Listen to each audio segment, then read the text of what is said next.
Have you ever looked out your window and seen something strange in your yard? Something that gives you chills?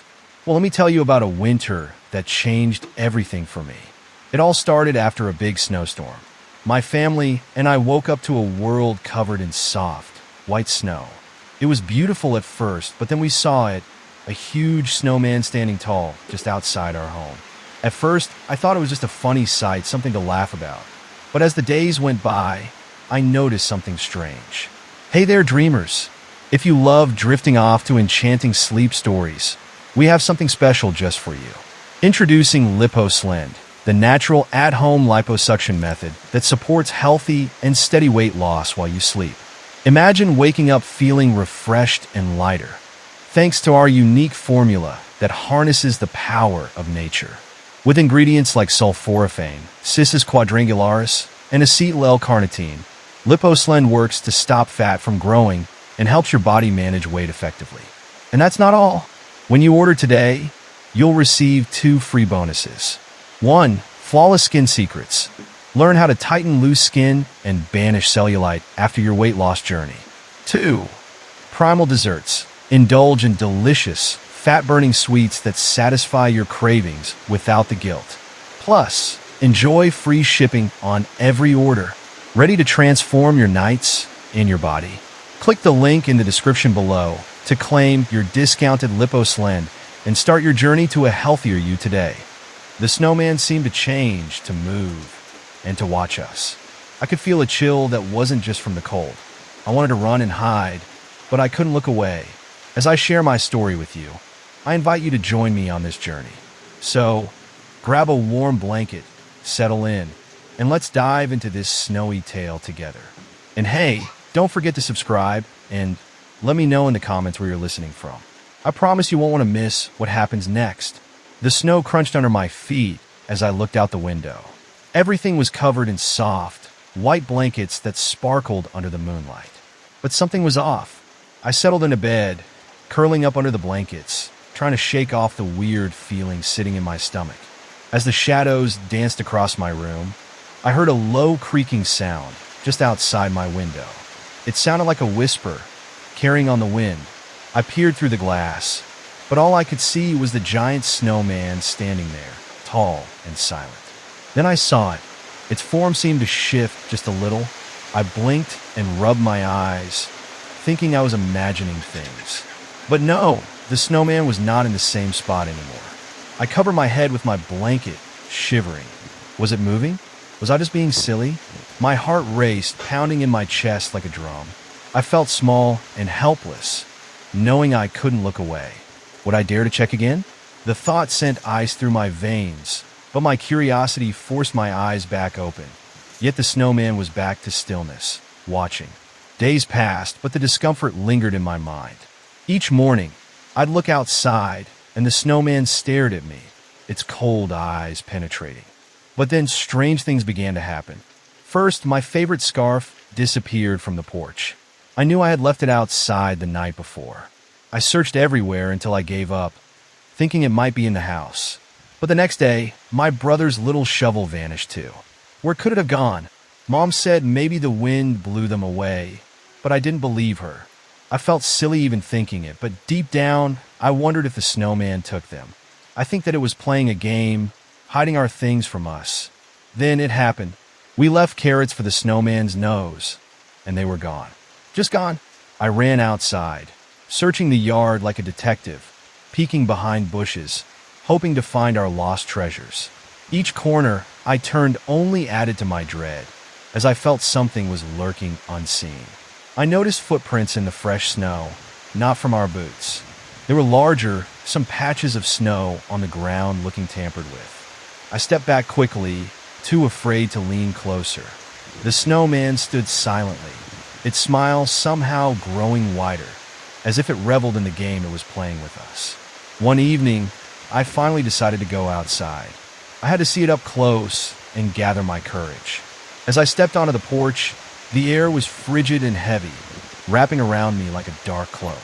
The moon was bright, casting eerie shadows that swayed and danced like ghosts. The snow was soft under my feet, but I felt a chill that went deeper. I walked slowly toward the snowman, my heartbeat loud in my ears. Each step felt impossible. Dread wrapped around me like a vice. It loomed in front of me, bigger than I imagined. I saw the texture of the snow, the way its body was made with blocks, as if someone had crafted it deliberately with unyielding care. Then the moment froze. I looked up into the darkness of its empty eyes and froze. They felt alive, watching me. The cold wind began to swirl around, and it felt like fingers brushing against my skin. My instinct screamed to run, but I stood still. Time stood still, and then, without warning, I heard a low growl in the wind, and I felt breath hot against my face as if it had whispered secrets meant only for me. I stumbled back, heart racing, knowing I had crossed a terrifying line. Days turned into a blur of unease. I saw the way my parents looked at each other when they thought I wasn't watching. They whispered harshly, concern etched on their faces. Mom's usually cheerful smile faded. Dad kept glancing nervously at the window, as if he expected the snowman to come crashing through at any moment. We sat together during dinner, the snow crackling outside. I remember someone mentioning old stories about snowmen that come to life, tales about how they could trap you in an icy spell. I held back my thoughts, thinking they might brush it off as childish. But that night, I caught my dad gazing outside with wide eyes. He told me that he had heard whispers, eerie voices carried by the wind. Whatever it was seemed to be calling out to him, as if it wanted him to come closer. My heart was heavy, and a chill ran down my spine at the thought that something dark was lurking just beyond our walls. The uneasy silence wrapped around us, as if something sinister was hiding in plain sight. We felt trapped in our home, unable to escape the chilling presence of the snowman looming so close. I wanted to shout, tell them I knew it was just a snowman, but some part of me felt frightened, warning me to hold my tongue. One night after a family movie, I dared to bring up the old stories. My voice trembled as I relayed tales I had overheard from friends. I spoke of snowmen coming to life after being built with dark intentions, how they lured children away. What if it's a bad snowman? I whispered, glancing nervously at the window. My parents exchanged glances, fear flickering in their eyes. My dad finally spoke, voice low. People used to say that if a snowman got too close, it was a sign of trouble. We need to watch ourselves. Those words echoed in my mind. Too close? I couldn't shake the feeling of unease and an urge to warn everyone. Even as I tucked into bed that night, the wind howled outside, as if trying to communicate with me. I felt the icy fingers of worry gripping my heart. What if it wasn't just a tale? What if the snowman was more than just a funny winter figure, but something malevolent that had come to claim us? The next storm hit like a tidal wave. Snow piled higher and higher, and the world outside turned into a howling, white blur. I could barely see outside, but I could still sense the snowman's presence looming. Mom insisted we stay close to the fire, looking for warmth in the midst of growing uncertainty. But while they worried about the weather, I felt other eyes on me. The wind shrieked like a beast at the window, scratching against the glass as if it wanted in. I couldn't shake the dread that something was about to happen. I lay awake, heart racing, listening to the wind mutter like an angry old man outside. It blew just right, and suddenly I heard it, faint scratching, like nails softly dragging against the side of the house. My breath caught in my throat, the cold creeping through the air and right into my bones. With each gust, I felt like the snowman was getting closer. I dared to peek through the curtains, my skin prickling with fear. The snowman was not just standing still. It seemed to shift with the storm's fury, its outline blending with the whirlwind around it. And then I saw a shadow moving. Not its shadow, but something beside it. My heart nearly stopped as I leaned closer, trying to get a better look, praying I was just being foolish. But what I saw made everything inside me freeze. There was something alive by its icy side, a shape, a figure shrouded in darkness, hidden in the blizzard. The next morning, I knew I had to confront my fears. My stomach churned with dread as I put on my coat, forcing myself to step outside into the freezing chill. The world around me was silent except for the crunch of my boots against the thick layer of snow. I found myself standing in front of the snowman, forcing my legs to stay steady. It was enormous, towering over me, ice glistening in the bright daylight. I felt my breath hitch as I looked into its hollow eyes once more. It seemed more menacing than ever. "Why are you here?" I whispered, barely able to find my voice. The wind howled back, swirling snowflakes around me like a tempest. Suddenly, it felt like I was not alone. I glanced over my shoulder, a sense of someone watching me growing heavier in the air. The once silent house now felt like a cage, holding back something dark and terrible. I approached the snowman more, heart thumping wildly. My instinct begged me to turn away, to run back inside where it was safe, but I had to know. As I reached out to touch its cold arm, the feeling of ice met my skin. An intense energy pulsed through me, sending chills down my spine. Then, the snowman shifted, slowly turning its head to me, as if it had heard my question. I stumbled back, terrified as a cold, raspy voice echoed through the winds around me. "Come play." I turned to run, but something held me there. My feet felt stuck in the snow, as if the ground had morphed into something much denser, dragging me back. Fear coursed through me, rooting me in my spot. I watched as the snowman seemed to smile wider, a sinister grin spreading across its frosty face. "Why don't you want to play?" it called, the voice chilling my bones. I finally broke free from the grip of fear and stumbled backward, gasping for breath. My mind screamed for me to move, to get back home, but I felt trapped in the snow's icy grasp. The wind roared around me, and I turned to see it take shape, swirling into a figure cloaked in shadows, looming behind the snowman. Panic surged through me as I realized that the stories might be real. I thought I could escape, but the air grew thicker and darker. Every sound felt amplified. The crunch of the snow, the beating of my heart, and the shifting of the snowman, inching closer. Desperately, I sprinted for the house, my body moving on instinct. Every step was like wading through a sea of frozen weight. I could hear laughter, dark and twisted, echoing as I reached the safety of my door, slamming it shut behind me, locking it tight. But the laughter followed me, echoing inside my head, filling me with dread.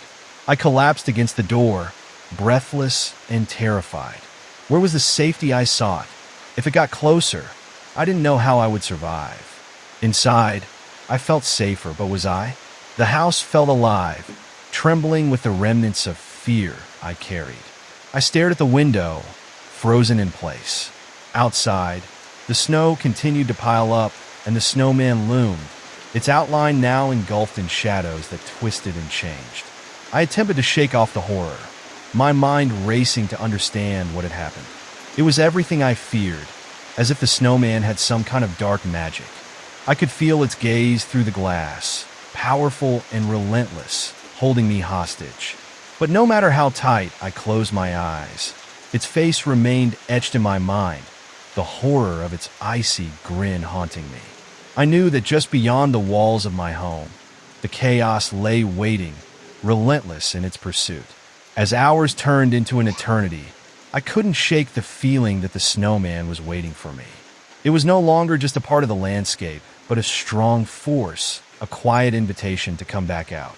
The chill in the air was tangible, thick with a promise I wanted to ignore. The light dimmed as evening fell, and the stories my parents told me, the ones I once believed to be silly, came rushing back. I felt a growing dread, the realization creeping in that my battle was far from over. Tomorrow would come, the snow would still be there, and the snowman would still stand, waiting for its game to begin again. The next morning, I woke up, the sunlight streaming through my window, yet the feeling of dread still weighed heavily on me. I lay in bed, staring at the ceiling, trying to convince myself that it was all a bad dream. But every creak of the house reminded me that something was very wrong outside. As I got dressed, I forced myself to look out the window. To my horror, the snowman was still standing there, but it looked different. The snow around its feet was packed tighter, almost as if it had moved forward in the night. I could feel my heart race as I thought about all the stories I had dismissed. now haunting my thoughts like specters refusing to leave. I quickly joined my family for breakfast, but I could tell they were on edge too. Mom was checking the windows nervously, and Dad kept glancing out, pretending to sip his coffee while his eyes stayed fixed on the backyard. My little brother, blissfully unaware, chattered about building a snow fort, completely oblivious to the dark tension that had settled over us. As we ate, I decided I couldn't let this fear consume me. I had to figure out what was going on. I gathered my courage, and after breakfast, I slipped on my warmest coat and boots. "I'm going outside," I announced, trying to sound braver than I felt. My parents exchanged worried glances, but I didn't let that stop me. Stepping outside, I felt the cold air hit me like a wave, sending shivers down my spine. The sky was overcast, and the world felt eerily quiet. I took a deep breath, forcing myself to move toward the snowman, each step dragging like a heavy weight. When I got close, I noticed something strange. There were dark smudges on the snow around its base, something that looked like large footprints that seemed to lead away into the woods behind our house. My heart raced, confusion and terror swirling within me. Did something come out of the woods? Did it help the snowman? The closer I stood, the more details became clear. I could see bits of twigs and leaves partially buried where the snowman had pushed itself forward, as if it had come alive with a haunting purpose. I felt the icy breath of fear wrap around me, urging me to leave. But curiosity pulled me back, forcing me to lean in closer. Suddenly, a howl erupted from the woods, a chilling sound that echoed through the stillness. My heart jumped into my throat, and I whipped around, scanning the tree line. Shadows moved just beyond the trees, dark figures shifting among the branches, keeping their distance but watching with unseen eyes. They seemed to know my name, as if they were luring me toward them. Heart racing, I sprinted back toward the house, the snow crunching beneath me. Every step felt like running through molasses, the weight of dread pulling me back. As I reached the porch, I slammed the door shut behind me, locking the entire world outside. My parents stared at me, wide-eyed, as if they somehow sensed the terror radiating from me. After catching my breath, I tried to explain. There are things in the woods. They were watching me, and the snowman, it's moving. But their worry only deepened, and I could see the uncertainty in their eyes. Mom took my hands, her grip warm yet trembling. "We need to call someone," she whispered. That night, I tried to sleep, but my mind fitfully tossed and turned. The howling from the woods echoed in my dreams, haunting me with images of shadowy figures and dark eyes lurking just outside my window. I wanted to believe it was just a nightmare, but I knew deep down that it was all too real. When morning arrived, a thick fog enveloped our home as if it was wrapping us in a blanket of confusion. Visibility was low, the world outside blurred and obscured, heightening my fears. If the snowman had a partner in the woods, what would they do when they came looking for us? I hurried to the window, heart pounding, checking to see if the snowman still stood unmoving. The fog thickened, obscuring my view, but I could make out a darker shape standing where the snowman had been. Panic shot through me. It was moving. I pulled back, gasping for breath, feeling trapped and paranoid. I turned to my family, finding them staring at me wide-eyed. "It's gone," I shouted. "The snowman is gone."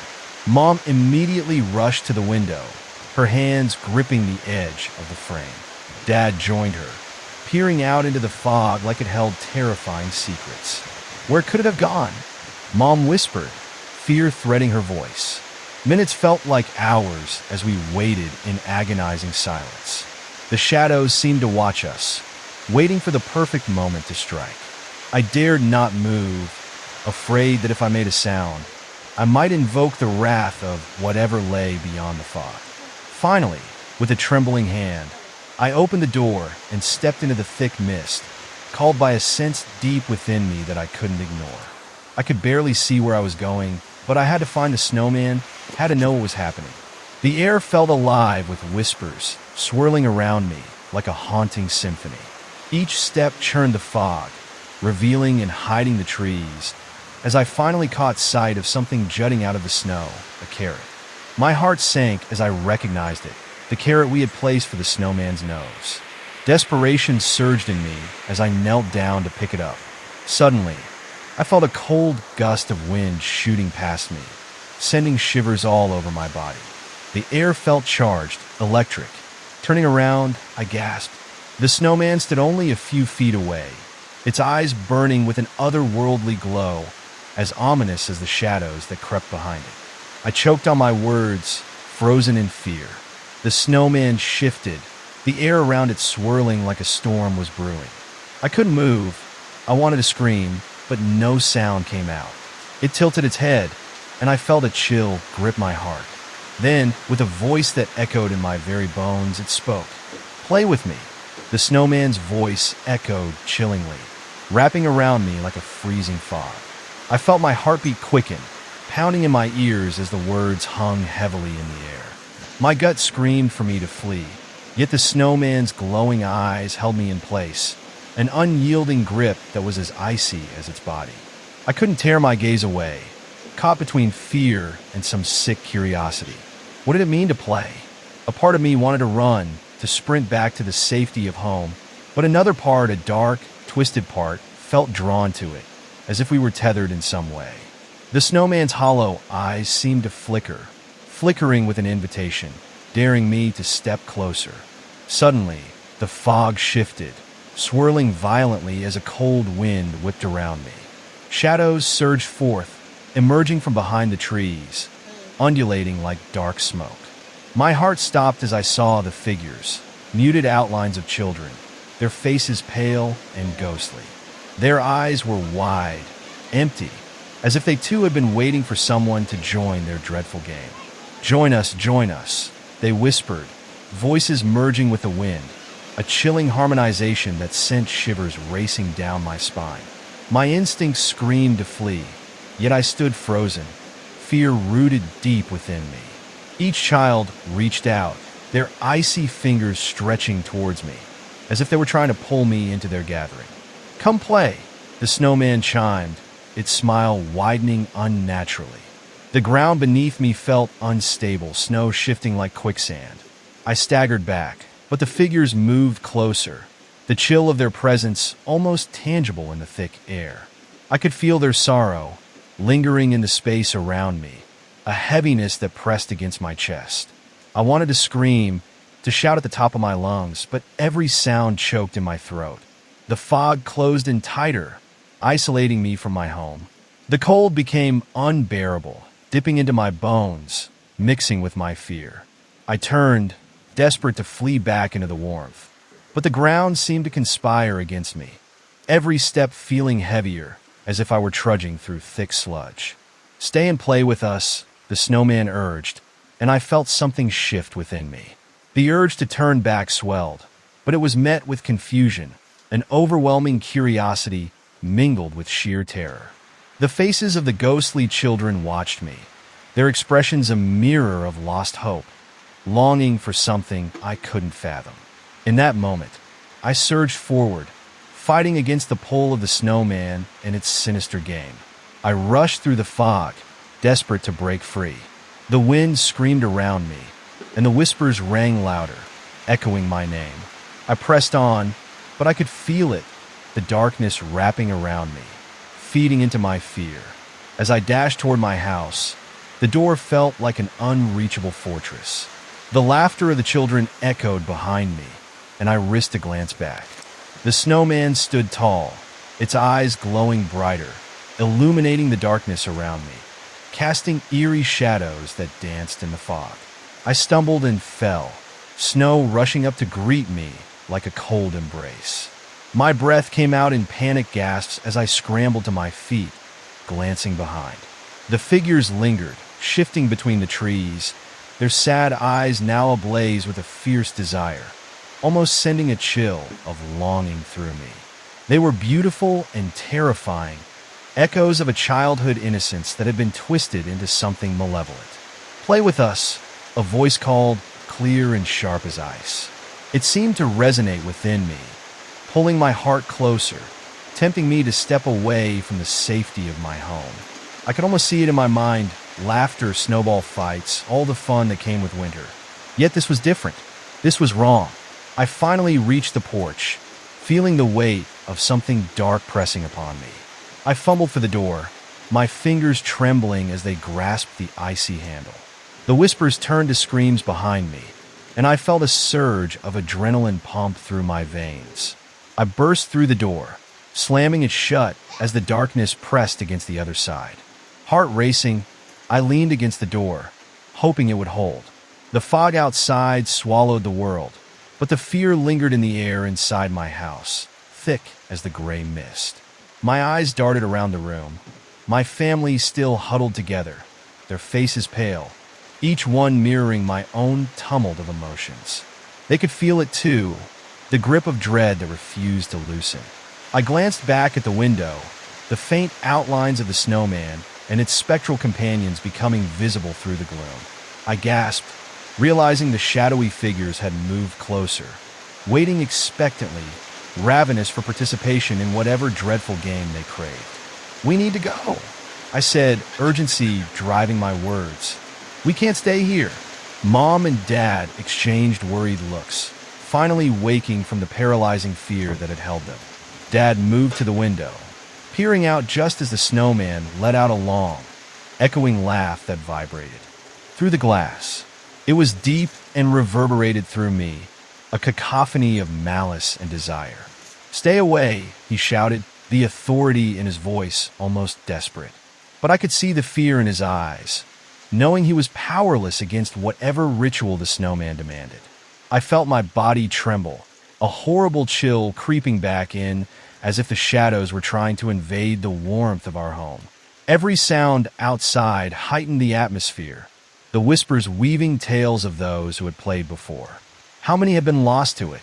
How many had vanished into the woods only to never return? We all turned, eyes shifting toward the stairs leading to the second floor. A quick decision formed in my mind. We need to barricade ourselves. "Hide," I urged. We raced up the steps, the pounding of my heart drowning out the whispers that still lingered below. As we reached the top, I heard the smothered laughter creep back in, a grotesque echo resonating in the air. We huddled together in the dim light of my room, clutching one another as a storm brewed outside. I could hear the wind howl and the snow whip against the windows, but mingled through them was that dreadful laughter, teasing us, inviting us, begging us to play. I found myself unable to trust the shadows that flittered across the walls, momentarily imagining they were reaching for us. We barricaded the door with anything we could find, bed frames, boxes, anything to impede whatever darkness threatened to come through. Sitting together in the darkness, I couldn't shake the feeling that we were being watched. The laughter wafted up, entwining with the air, and for a moment, a sense of isolation enveloped us. I twisted to look at the window, unease creeping back in, the air cold against my back even as the panic simmered in my veins. Then came the knock, a soft, tentative sound that shattered the suffocating silence. I froze, breath caught in my throat. My entire body tensed, adrenaline coursing through me. I was too scared to move, too afraid to answer, knowing that whatever lay beyond the door was beckoning to us. "Let us in," a child's voice pleaded from the other side, soft and haunting. "Please, we want to play." Terror gripped me as I met my family's eyes. My little brother, huddled in a corner, looked stunned, confusion etched across his face. "I don't want to play," he whispered, his voice trembling. "Neither do I," I replied, my voice breaking, barely audible. The knock came again, louder this time, resonating through the walls, shaking the very frame of the house. I felt the urge to cover my ears, but instead, I gently squeezed my brother's hand. "We can't let them in. We have to stay strong." But as I said that, I felt something shift in the air, a chill that told me my resolve was fading. I pressed my ear against the door, straining to hear above the heavy silence. The whispers had turned into a haunting melody, softening yet ominous. It was a lullaby, echoing with a comforting tone, enticing us to open the door. "Open the door," the voice sang, soothing and sweet, prettier than any song, I had ever heard. Join us, it'll be fun, just like before. The melody wrapped around my mind, tempting me into a daze. I fought against it, shaking my head to clear the haze creeping in. I needed to stay focused. But just as I pulled away from the door, I could sense it. The icy tendrils of fear slithering back into the room. They crawled up my spine, tightening around my throat. There was something inhuman about the way the voices called out. A darkness that lingered just beyond the door, waiting, patient and hungry. Please! It cooed again, and my heart sank deeper. I wanted to cover my ears, but the pull grew stronger, like a moth drawn to a flame. I glanced around at my terrified family, and I realized we had to act. It was the only way to keep whatever was on the other side at bay. Mom, Dad, we have to find a way to escape. I urged, heart racing at the thought. We can't stay here. It'll find a way in. As if in response, the whispers intensified, echoing in the very walls, pulling taut the tension that wound around us like a noose. It was a cruel game, a game I understood all too well. I clenched my fists, feeling the weight of every second that passed. In that moment, I resolved not to lose control. We had to fight against whatever darkness sought to consume us, against the shadows that hungered for more, a battle that was only beginning. I had to find a way out. The whispers grew insistent, beckoning me like phantoms in the night. I could sense the shadows seeping through the cracks of the door, and it felt as if they were searching for a way to pull me back into their dark embrace. There was a sickening feeling gnawing at my insides, a certainty that the darkness wasn't just outside. It was seeping into the very fabric of our home.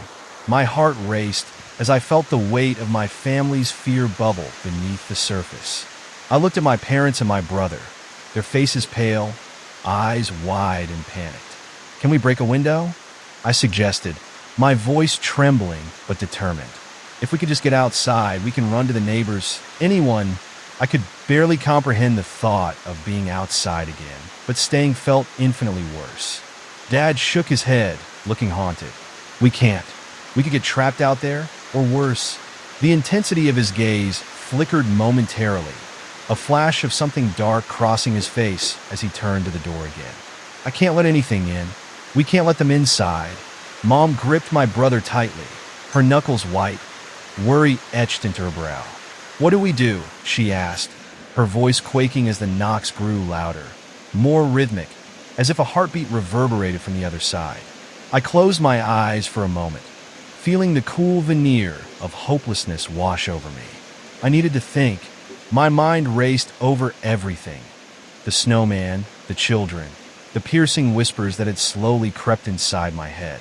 They wanted us to join them, to become part of their ghostly gathering in the woods, and the thought sent a wave of nausea through me. What had happened to all the others? The sound of laughter erupted again, this time shriller and more manic, echoing around us.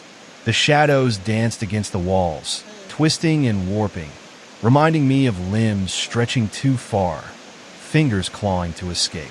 My thoughts screamed. What if they were already here? Mom, I whispered, gripping her arm tightly. I think they're trying to trick us. We have to open a window or find something we can use to help break the door down. As the knocking intensified in a cacophony of pleading and laughter, my determination surged.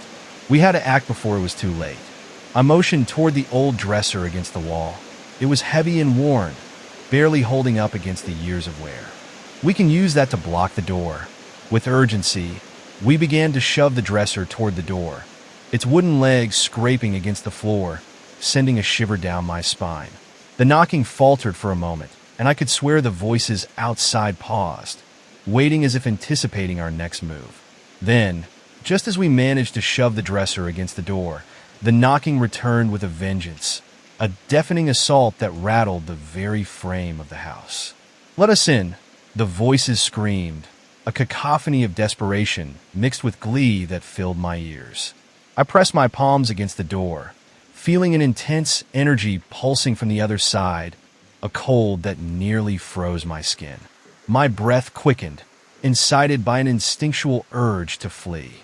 The walls trembled as shadows flickered ominously, almost tangible in the dim light. I caught a glimpse of movement through the narrow crack of the door, thin fingers gripping the edge, reaching out as if they could pierce through. I knew then that whatever was out there was not just a figment of my imagination. It hungered, with renewed fervor. I glanced around the room for anything to defend ourselves. A small old lamp flickered in the corner, its light struggling against the creeping darkness. I grabbed it, preparing myself for a confrontation, my heart pounding against my ribs like a frantic drum. "I can't stay here," my brother whimpered, his voice a fragile thread in a storm. "I don't want to play. I want to go home." His cries tore at me, sharpened my resolve, but adding to the pit of anxiety growing within me. The shadows responded with an unsettling laughter that echoed through the walls. "Home," a voice flitted back, disembodied and chilling, laced with a mocking tone, sending shivers radiating down my spine. "You are home now. You can't leave." The laughter rose in pitch, reverberating as though it had the very essence of the lost children, sealing our fates here. Then, without warning, the dresser started to shift. It wasn't enough of a barricade. It was pushed back with unnatural force, sending me stumbling away from the door. My heart raced as I realized a presence was trying to break through. My family gasped, terror consuming the small room. "Get behind me!" I yelled, brandishing the lamp as though it were a weapon, ready to fight whatever horror was clawing to enter. It was a desperate move, one faint glimmer of hope against the overwhelming darkness. Yet I couldn't suppress the fear that sidled silently beside me, whispering doubts into my mind. As the door rattled furiously, I slammed my body against it, feeling the cold wood pressing against my palm, my heart pounding against the fragile barrier. The world outside blurred, my vision hazy with the fog creeping further inside the house. I swallowed hard, steeling myself as the figure behind the door became a terrifying silhouette, framed by shadowy light, hinting at something monstrous lurking within. "Open the door," it shouted again, more demanding, and for a moment, I saw it, a glimpse of its true self. It was larger than life, its outlines shifting and changing in a distorted way. "Let us in. We want to show you our game." The shadows intertwined, twisting grotesquely as if pleading for release. My instincts told me to run, to find safety somewhere far away, but the oppressive air weighed on me, stealing away my will. I pressed my eyes shut, fighting against the capricious thoughts that whispered of surrender. "Keep holding it." Dad's voice was fierce as he braced himself beside me, pushing against the door as the shadows zeroed in on our small haven. The air felt charged with tension, palpable enough that I could taste it, cold and metallic like blood. Somewhere outside, lost laughter echoed faintly, growing louder, morphing into anguished cries that reverberated through my skin.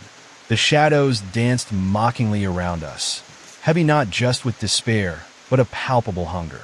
It was almost as if the darkness itself was laughing at our feeble attempts to keep it at bay. I remembered the snowman, its glowing eyes boring into me, teasing me to join. The thought filled me with a cold realization.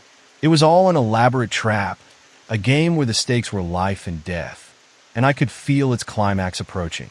Every second stretched like it was alive, pulling me deeper into the nightmare.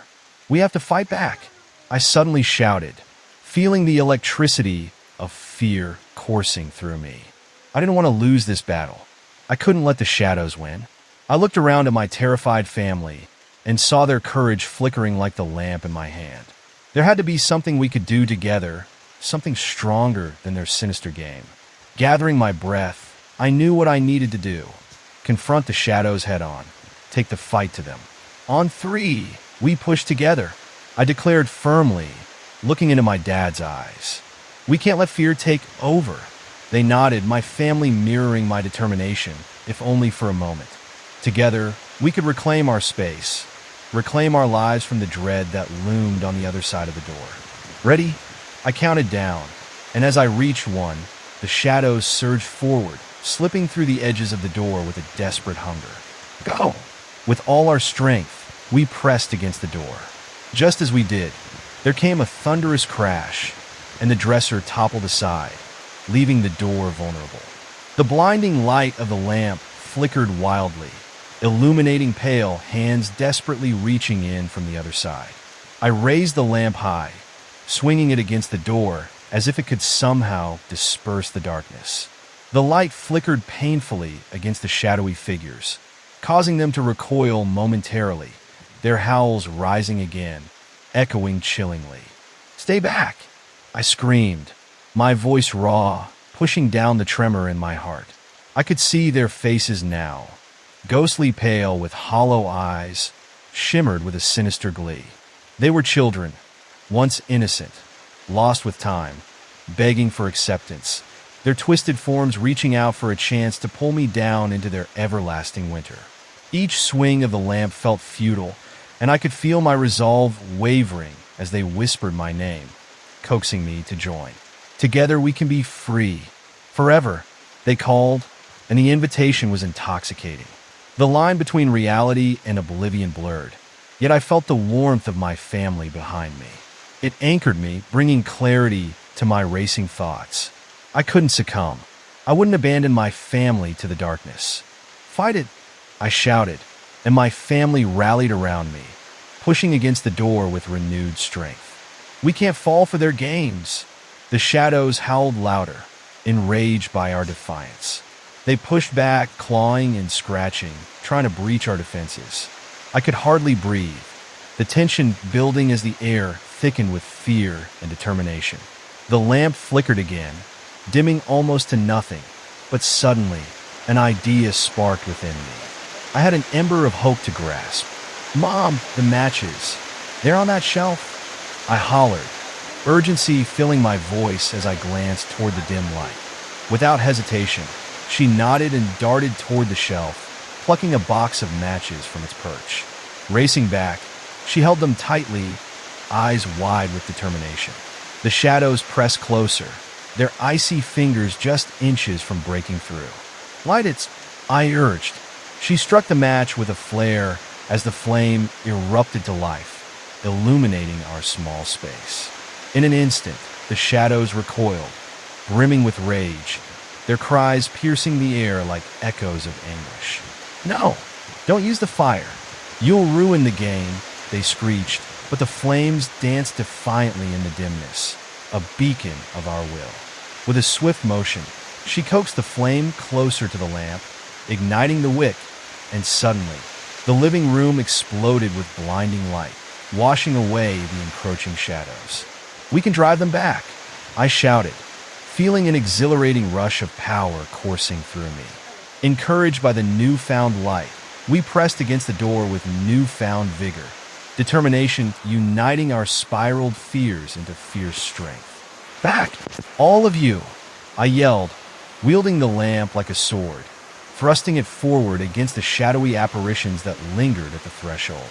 The air crackled with energy as the ghosts lurched backward, their forms faltering against the might of the flame. "Together, Dads!" Commanding voice echoed through the chaos. "We can reclaim our space." And with one unified shout, we pushed forward, my family pressing against the door with everything we had.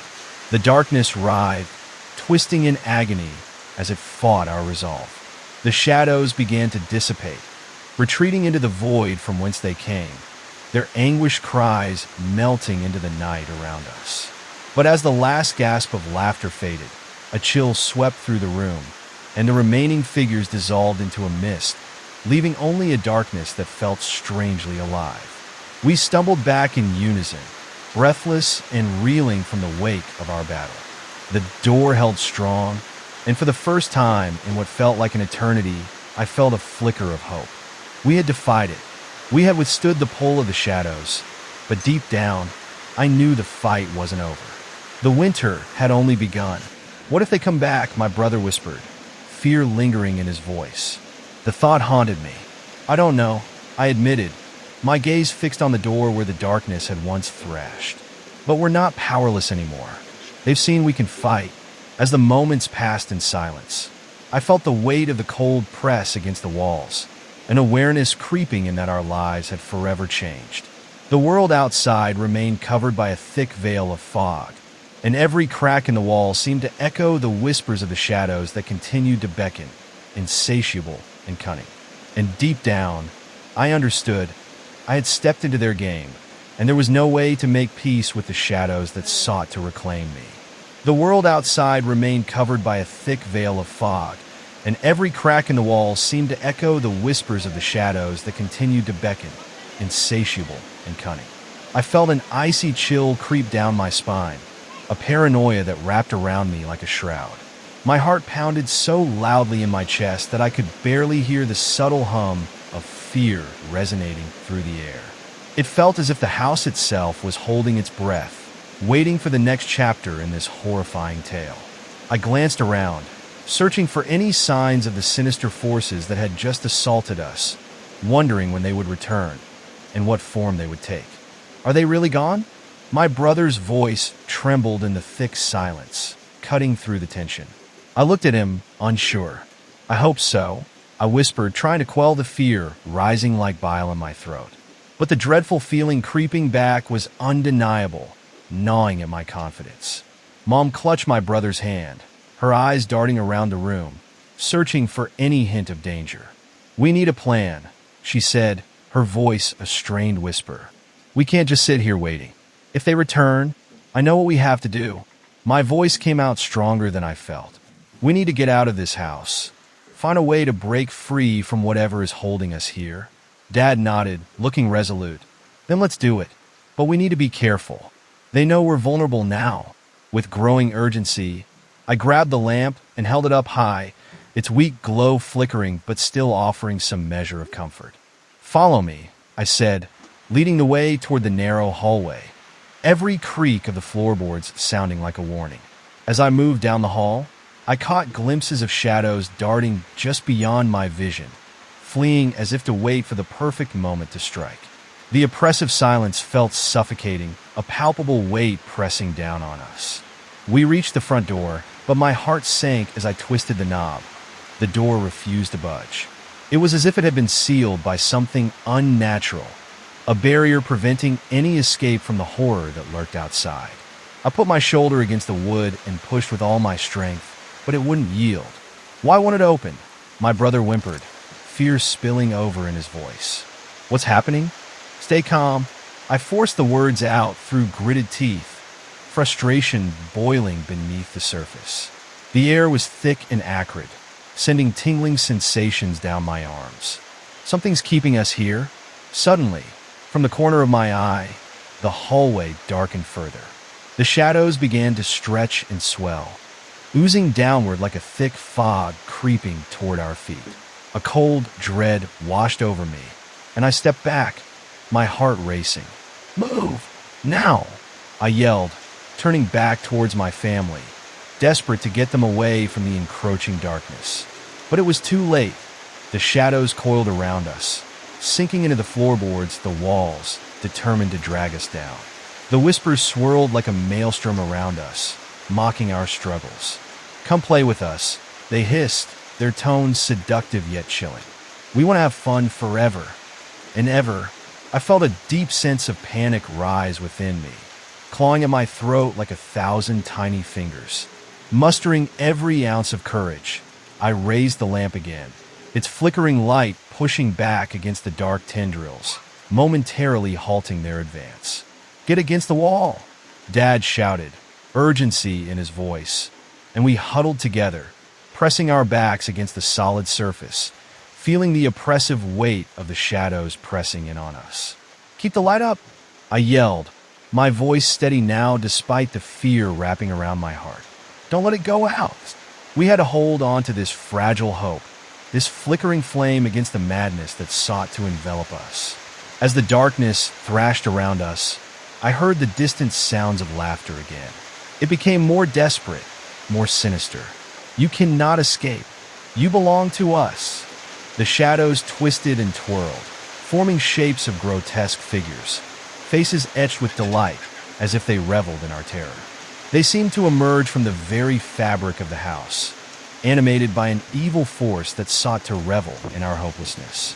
Push back, I urged my family, our hearts pounding in unison.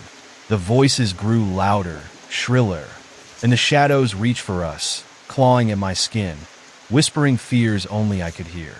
They knew our secrets, our regrets, and used them against us. Quiet, I screamed, desperate to drown out the cacophony. We're stronger than this.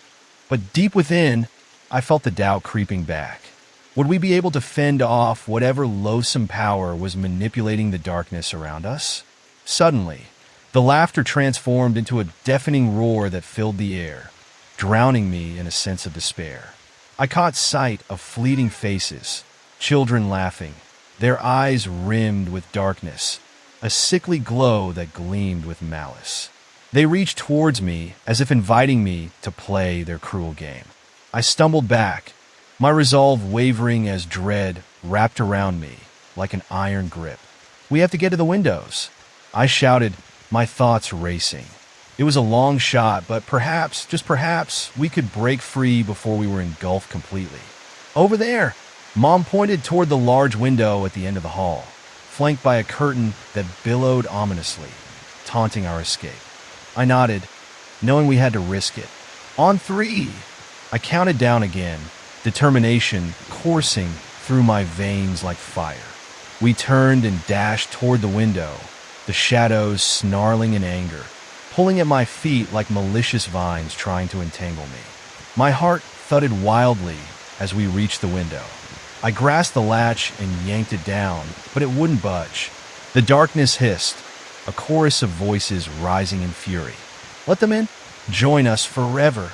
they cackled, a chilling reminder of what awaited if we surrendered. My fingers fumbled with the latch in desperation. Suddenly, the lamp flickered one last time before the light went out, plunging us into darkness. Panic surged through me like icy water. "No, not now!" I screamed. In that dreadful moment, I felt the shadows surge forward, swallowing the light and enveloping us like a cloak. The laughter echoed, filling my ears with an overwhelming sense of dread. I instinctively raised my arms to shield my brother, but the darkness pressed in relentlessly. A voice, powerful and commanding, whispered in my ear, cold as ice, "You are ours." The air crackled with static, and I felt an unearthly cold seep into my bones. I could barely breathe, my heart thudding a frantic rhythm against my ribs. Then, just as suddenly as it started, the shadows released their hold, throwing us back. We stumbled, bewildered, my family clinging to one another in shock. I was aware of the distant sound of winds howling, chiming like ghostly bells, but I couldn't fathom what lay ahead. "Let's try again," I urged, grabbing my brother's hand, and we turned back to the window. This time, I braced myself, the resolve rushed back. I didn't care about the darkness. I wouldn't let it win. With a swift pull, I raised the latch once more, and the window suddenly gave way, swinging open with an eerie creak. A burst of icy air swept through the room, invigorating yet terrifying. "Quick, climb out!" I shouted, urgency propelling my actions as I heaved the curtain aside. I looked back, my heart pounding. "Mom, Dad, hurry!" But as they approached, the shadows surged back, ravenous and fierce, twisting into impossible shapes that lunged for us. I felt a part of me hesitate, a whisper of dread waiting to wrap around my mind. In that moment, I realized this was no ordinary fight. The darkness was alive, a sentient force that sought to entrap us, wrapping around us like a serpent coiling closer. "Now!" I yelled, urgency a raw edge in my voice, pushing my brother toward the window. "You have to go first." I could see panic clouding my parents' expressions, uncertainty in their eyes as they weighed the danger against the light of freedom shimmering beyond the frame. But I didn't have time to explain. I needed them to trust me. I forced my brother to climb through the opening into the frosty night outside. But as I turned back to my parents, I could see the shadows reaching toward them, clawing at their feet and dragging along the floorboards. "Please, get out," I pleaded, praying it wasn't too late.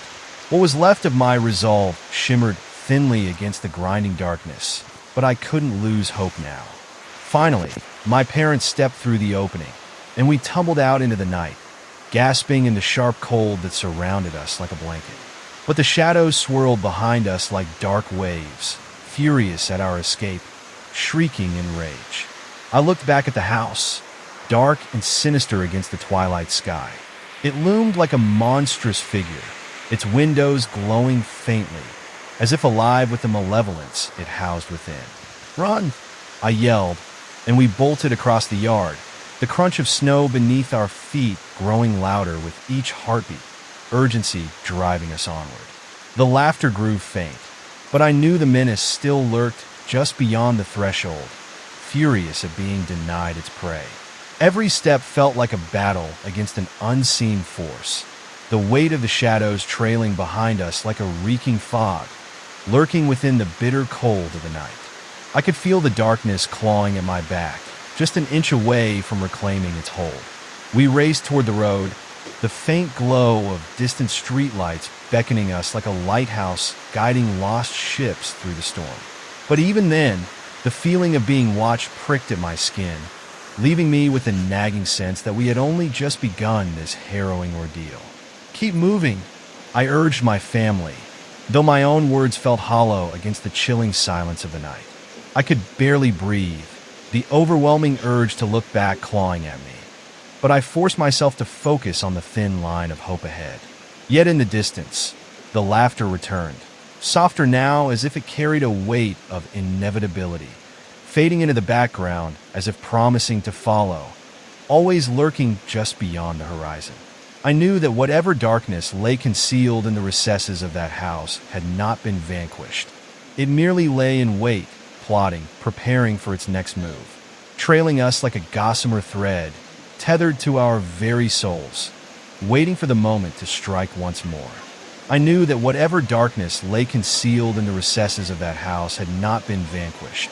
It merely lay in wait, plotting, preparing for its next move, trailing us like a gossamer thread, tethered to our very souls, waiting for the moment to strike once more. We sprinted through the yard, my lungs burning in the biting cold air. The shadows behind us writhed, their whispers diminishing then surging, as if they were a choir of dreadful spirits chanting an ominous refrain. "Run faster!" I shouted to my brother and parents, trying to push my feet even harder. I could feel the icy tendrils of fear wrapping around me, threatening to slow me down. The streetlights flickered overhead, casting erratic pools of yellow light that barely penetrated the darkness. It felt like a trick, as if the shadows were toying with us, leading us to believe we had escaped. But a familiar weight pressed down on my chest, the awareness that something was still out there, lurking. I shot a glance over my shoulder, half expecting to find those ethereal children chasing us, their hollow eyes shimmering with malicious glee. Nothing was there, but the eerie silence shouted louder than any scream. "We need to find a safe place," I said, panting heavily, and my family nodded in silent agreement. We were approaching a nearby gas station, a lonely island of light in a sea of darkness. I could see the flickering neon sign struggling to stay alive, and I felt a surge of hope. I sprinted towards it, leading my family with me, desperate for the safety of its bright glow. As we neared the station, the shadows behind us seemed to curl and hiss, angry and resentful for our escape. Every step toward the light filled me with dread and anticipation. I could hear the distant howls, sounding almost like laughter, echoing through the chill night, chilling me to my core. "Please, let it be open," I muttered under my breath. As I reached for the glass door, its surface fogged and cold. I pushed it with all my might, and it creaked open, revealing the brightly lit interior. The fluorescent lights buzzed overhead, and I rushed in, dragging my family behind me.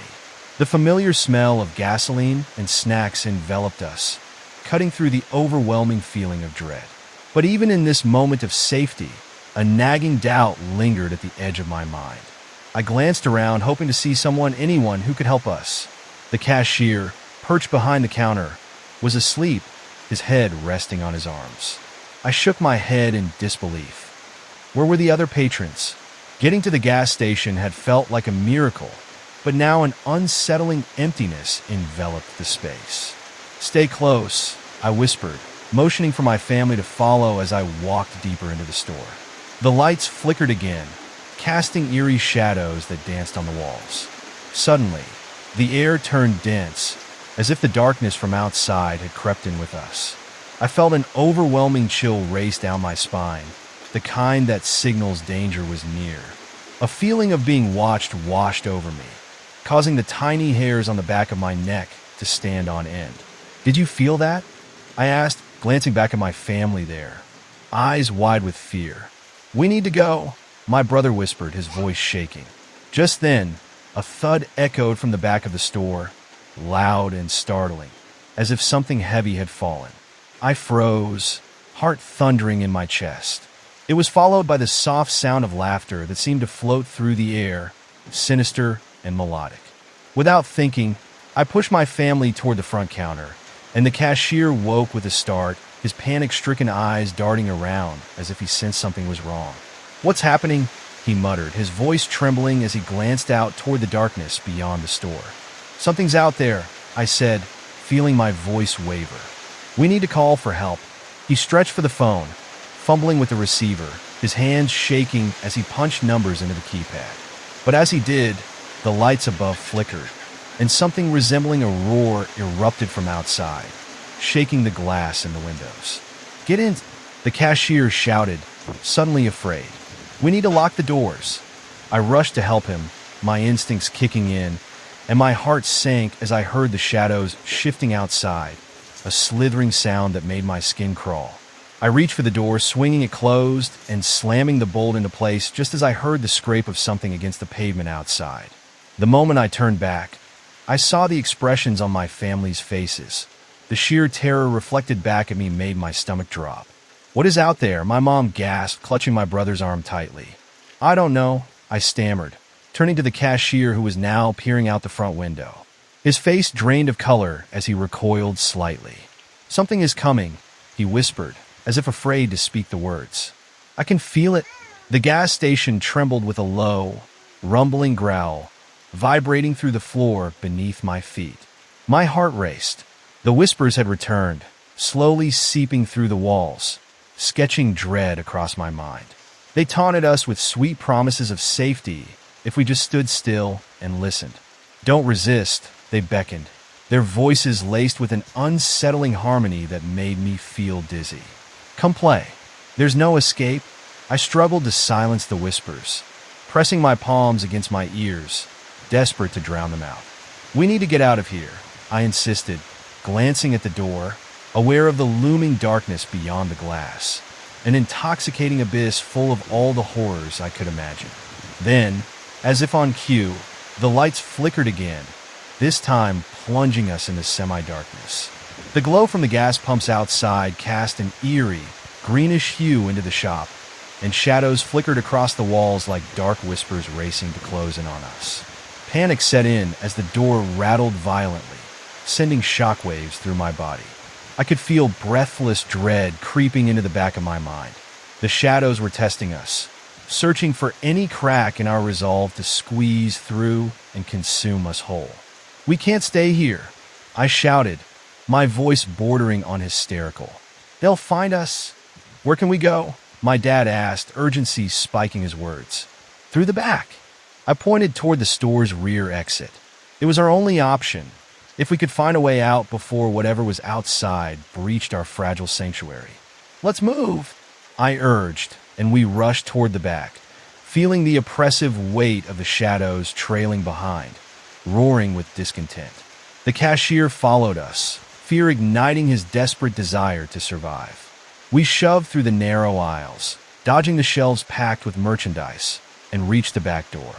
I threw it open, revealing a dim alleyway that led to the rear of the station. The air felt heavy, almost suffocating. But before we could step outside, a chilling laugh echoed from behind us. "You think you can escape?" The voice was gelatinous, slithering through the air like a fog, wrapping around my throat and squeezing. I instantly spun back around, startled to see a mass of shadow coiling from the darkness of the main area of the gas station, shifting and writhing as if it were alive. My heart lurched as the spectral figures of the children emerged, their faces twisted with warped glee, hollow eyes fixed on us. Join us, they sang, a haunting melody that felt like an icy dagger piercing through the air. We'll play forever. I felt my stomach drop. Terror gripped me, the urge to flee wrestling with an unsettling curiosity. They had that same seductive allure, a promise of release from the constant fear that gnawed at my thoughts. No! I shouted, snapping out of the trance. I grabbed my brother and pulled him back, forcing myself to focus. We can't, but the shadows surged forth, wrapping around my family like dark ribbons. The air turned thick, and I felt myself being pulled in as if the darkness was beckoning us to succumb. Fight it! I yelled, my voice hoarse, struggling against the tide of despair. We need to get out of here. The kids laughed harder, their voices blending like a discordant chorus. You can't escape the night. We'll always be here. The alleyway loomed behind me, the escape seeming to dim with every passing second. I felt trapped within their spell, powerless against the overwhelming urge to give in to the dark promises they offered. Help! My brother's voice broke through the chaos. He was clutching Mom's arm, fear in his eyes as he whimpered. Don't let them take you. With every ounce of strength within me, I fought back, ignoring the cold grip of despair tightening around my heart. Stay together, I shouted again, the words ringing with desperate determination, and finally, I summoned the courage I didn't know I had. Let us go, I bellowed, breaking the spell, pushing deeper into the dark magic that surrounded us. We are stronger than this. And just like that, the air crackled with energy, a brilliant flash of light erupting from the depths of my will. I lifted the lamp high, projecting the light outward like a weapon against the darkness. The shadows recoiled instinctively, their laughter twisting into howls of rage as they shrank away from the brilliance, leaving us gasping for air in the flickering glow. Now! Through the door! I yelled, my family breaking from the grasp of the twisted figures and making a break for it. We darted through the back door, escaping into the cold night, the darkness hissing behind us, furious at being repelled. As we emerged into the alley, the shadows clawed hungrily at the doors, trying to force their way through. I could feel their fury washing over us like a tide of despair that sought to drown us in fear. We can't stop, I urged, pushing my family toward the street, our breaths coming in gasps, desperate to escape the all-consuming night. I glanced back at the gas station, its light flickering, the dark figures still screaming their frustration, their twisted forms swaying and thrashing against the glass, desperate to reclaim their lost prey. What awaited us beyond the alley was unknown, but I felt the weight of their pursuit lingering like a storm cloud hanging above. Our path was shrouded in darkness, with no sign of safety ahead, but there was no turning back now. With each step we took, I could feel the shadows trailing us, eager to reclaim what they believed was rightfully theirs. Fighting against the oppressive gloom, I made the decision, give the darkness nothing. Keep going. We have to find safety, I shouted, my heart racing as we ran into the night, the shadows swirling ominously at our heels, whispering promises of what could be. But we would not let them win. Not tonight. With each step we took, I could feel the shadows trailing us, eager to reclaim what they believed was rightfully theirs. Fighting against the oppressive gloom, I made the decision, give the darkness nothing. Keep going. We have to find safety, I shouted, my heart racing as we ran into the night, the shadows swirling ominously at our heels, whispering promises of what could be. My family pushed forward, their breaths quick and ragged, faces pale under the stark glow of the streetlights lining the road. Every flicker of light painted exaggerated shapes on the ground, and each time the light dimmed, my heart would leap, fearing the darkness might swallow us whole. Where to? My dad panted, glancing around frantically as we sprinted. There's nowhere to hide. Just keep moving, I yelled, although even I felt a wave of uncertainty crashing over me. We needed to find somewhere to regroup, somewhere the shadows couldn't reach, but the streets felt deserted, like the whole town was holding its breath, waiting for something terrible to happen. We turned the corner, and the deep silence was unsettling, the kind that makes your skin crawl. I could almost hear the shadows laughing in the distance, their sadistic joy mingling with the wind. My pulse quickened when a cold gust swirled around us, carrying with it a whisper that sent chills racing down my spine. "Why run?" It slithered through the air, its voice soft yet piercing. "Join us, and you will be free." "Don't listen," I urged, willing my family to stay focused as we dashed through the empty streets. I thought of the gas station and the monstrous shadows behind us. Had we truly escaped? Or was it only a matter of time before they discovered where we were? Suddenly, we saw a flicker of light ahead, an old diner, its neon sign buzzing erratically, struggling to shine amidst the engulfing darkness. Without a thought, I grabbed my brother's hand tighter and propelled us toward the refuge. "Maybe they'll help us," I whispered, more to myself than him. As we neared the diner, a sickening feeling settled in my stomach. The door hung slightly ajar, swinging on its hinges as if inviting us into the unknown. "Let's go," I urged, pushing the door open and stepping into the dimly lit interior. The smell of stale coffee and grease hit me like a wall, overwhelming my senses. A single bulb swayed above us, casting jittery shadows across the worn booths and cracked linoleum floor. I scanned the diner, my heart falling as I realized it was empty. No staff, no customers, only silence and the unsettling creak of the building settling around us. "Hello," I called out, my voice echoing into the empty space. It felt wrong, like a lapse in reality. "Do you think they're closed?" my brother whispered, inching closer to me, eyes wide with fear. "It doesn't matter. We need to hide," I replied, panic edging my voice. We shuffled deeper inside, finally wedging ourselves into a booth at the far corner, hoping the shadows outside would not find us here. The moments stretched, and the silence felt oppressive. I could almost hear my heartbeat drumming in my ears as the shadows hungrily danced outside the window. I dared to peek outside, and what I saw made my stomach drop. The street was alive with movement. Figures cloaked in darkness swirled like smoke, slinking along the edges, whispering to each other, their voices blending into an ominous melody.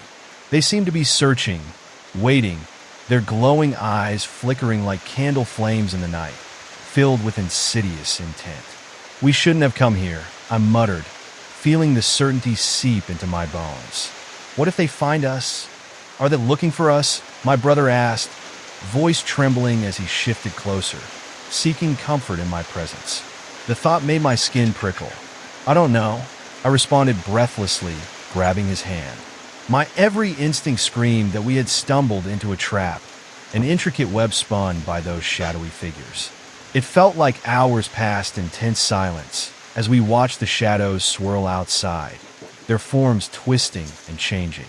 I became acutely aware of how close they were, how their whispers trickled in through the cracks. The air grew thick, heavy with dread and a sense of impending doom, closing in around us.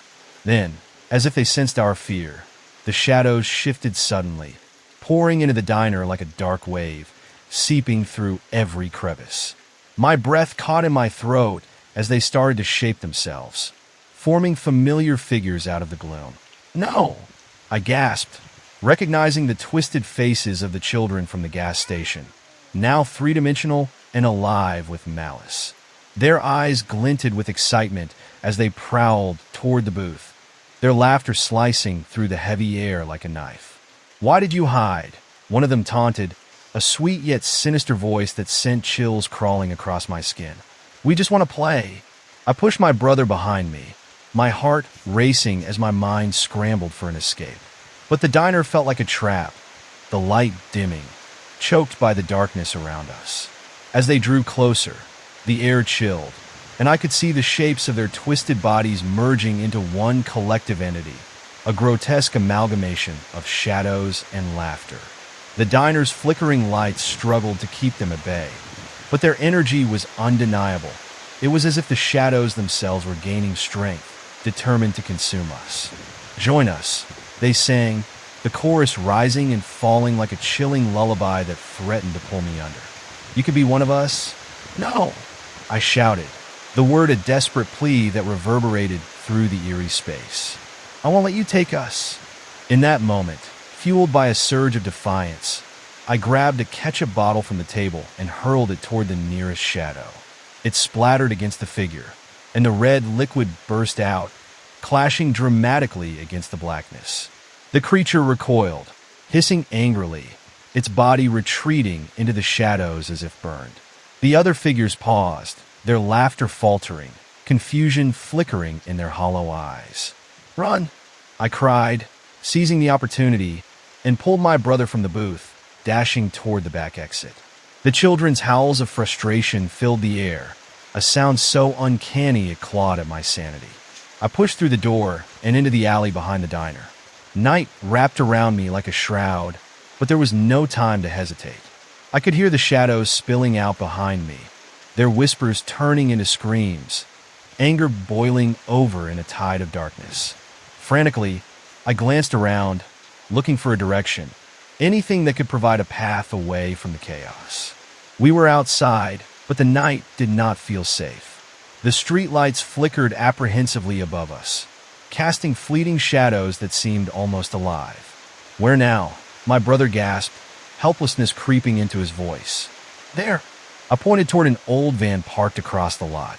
It looked abandoned, but it was a potential sanctuary, an anchor in the midst of chaos. We sprinted toward it, heart pounding, and clawed at the door, praying it would yield. It creaked open, and I shoved us both inside, ready to lock it tight as the shadows swirled dangerously close.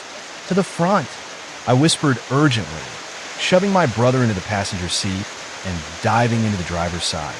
My hands shook as I fumbled with the ignition, praying it would start. The shadows were gathering, seeping toward us like smoke curling from unseen flames. I turned the key, praying as hard as I could.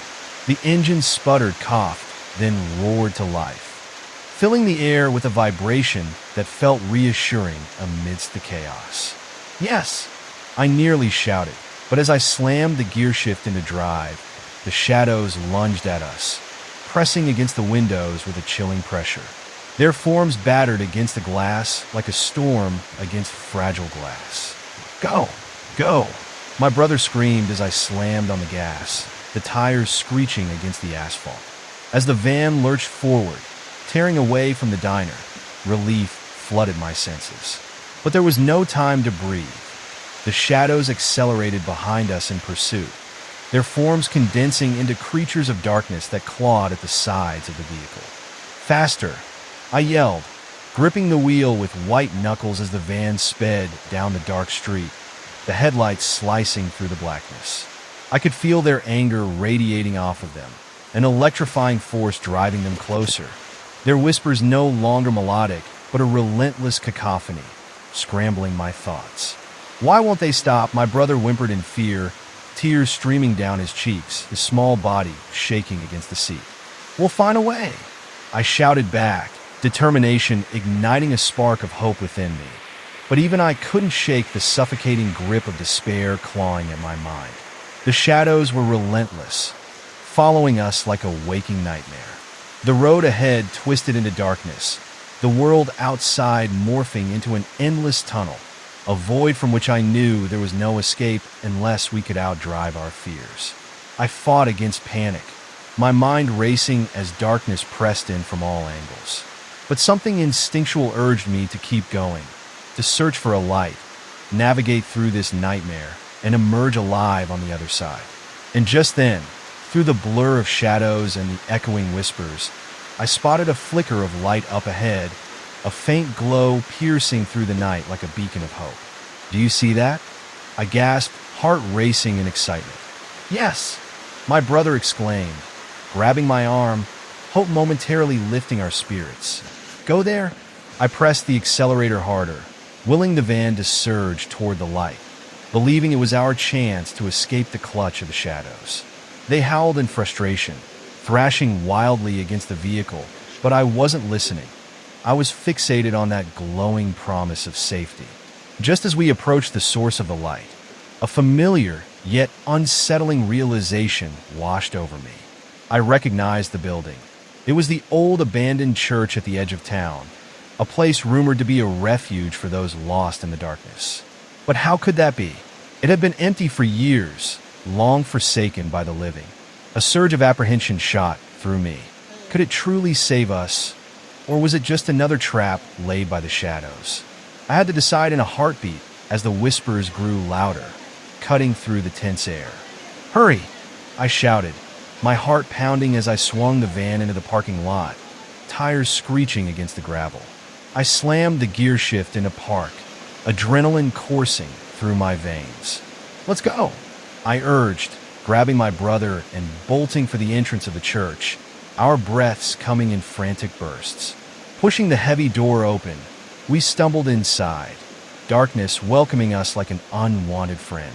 Shadows clung to the corners, but the faint light from outside spilled in, illuminating a dust-covered sanctuary that still retained a sense of reverence. "Quick, we need to find a way to block the doors," I yelled, already scanning for anything we could use. The silhouettes of the pews stretched long and eerie across the floor, and I could sense the presence of something ancient lingering in the air, a palpable tension that made my skin crawl. My brother darted for a nearby pile of old wooden chairs, and I joined him, dragging them together in front of the entrance. The whispers grew distant but echoed faintly, seething just outside, yearning to reclaim their prey. "They won't be able to get in, right?" he asked, doubt creeping into his voice as he stacked the last chair against the door. "I don't know," I admitted, panic returning as I flung a glance over my shoulder. The church had an aura of sanctity, yet I couldn't shake the feeling that we were far from safe. As we pushed the last chair into place, a gust of wind slammed against the door, rattling it violently. The shadows pressed closer, their voices rising to a crescendo, echoing through the hallowed walls, drowning the peace we desperately needed. I turned to see stacks of hymnals languishing on the disheveled pews, and desperate hope surged within me. "We can use these," I shouted, reaching for the books, tossing them into the corner to create a barricade. Just then, the door shuddered again, the whispers curling around its edges, threatening to breach our sanctuary. "Don't let them in," I yelled, my voice filled with raw determination. As I reached for another book, I felt a ripple across the floor, like a heartbeat trembling beneath us. I felt a ripple across the floor, like a heartbeat trembling beneath us. The sound was almost imperceptible, but I knew it was wrong. My heart raced as I paused, eyes darting toward the entrance. The whispers outside intensified, merging into a chilling chorus that sent shivers crawling down my spine. "They're coming," I whispered, the words barely escaping my lips. I frantically gripped a stack of hymnals, throwing them against the door with a desperate shove. My brother was still beside me, his wide eyes reflecting the flickering light spilling through the stained glass windows. "What's happening?" he stammered, trembling slightly. "I don't know," I admitted, forcing myself to breathe steadily. "But we need to stay quiet." From somewhere deep within the church, an unnatural cold enveloped us, and for a moment, I felt paralyzed by fear. The shadows lurked at the edges of visibility, swirling around the corners of the dimly lit room, their whispers rising and falling like a dark tide. The flickering lights cast elongated shapes across the walls, creating a ghastly backdrop that made my heart race. I could almost see their forms, moving just outside the periphery of light, a hideous parody of kids laughing, dancing in a silent, sinister game. Suddenly, a loud thud echoed through the church, reverberating off the walls. I jumped, my body instinctively recoiling at the sound. It came from the door, the shadows pushing hard against the barriers we had thrown up in desperation. "Stay back!" I yelled, turning towards my brother and grabbing his arm tightly. "Don't let go of me!" He nodded, fear glistening in his eyes. The shadows began to hiss, their voices intertwining with the moans of the wind outside, creating a sound that felt like 1,000 hungry mouths, all eager for our disappearance. That ripple in the floor came again, more pronounced this time, and I realized I was no longer standing still. It was like the ground beneath us was beckoning, urging us to descend into the darkness below. "What is that?" my brother asked, his voice quaking. "I don't know, but we can't let it take us. We have to find another way out," I replied, my voice steady despite the sheer terror coiling around me. I scanned the church, desperate for any hint of salvation, any glimmer of hope. The altars loomed ominously ahead, their surfaces dust-covered, but it felt like they were watching us. I edged toward the back, trying to ignore the sensation of being surrounded, the shadows creeping forward, ever closer.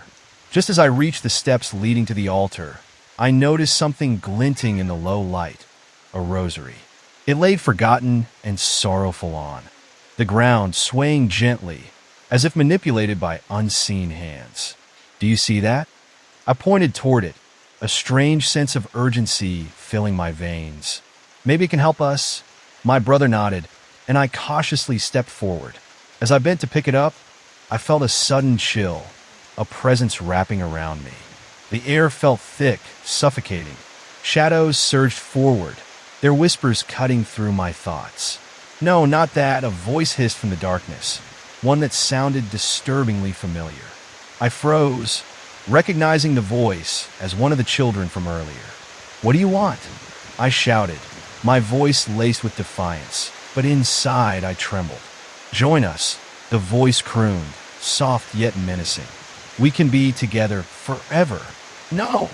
I yelled, clutching the rosary tightly, feeling a surge of warmth radiating from it. "You can't take us?" The shadows writhed violently, as if my rejection was a wound. The air crackled with tension, and I could almost make out the distorted faces among the shadows, taunting, sneering, craving for our surrender. Suddenly, the ground trembled violently, and I stumbled backward, the rosary slipping from my fingers. It clattered against the wooden floor, rolling into the darkness beneath the pews. The shadows hissed, a sound filled with rage as they recoiled from the still, gleaming beads. "Get it!" my brother cried, eyes wide. "We need it!" Heart pounding, I fought against the instinct to flee.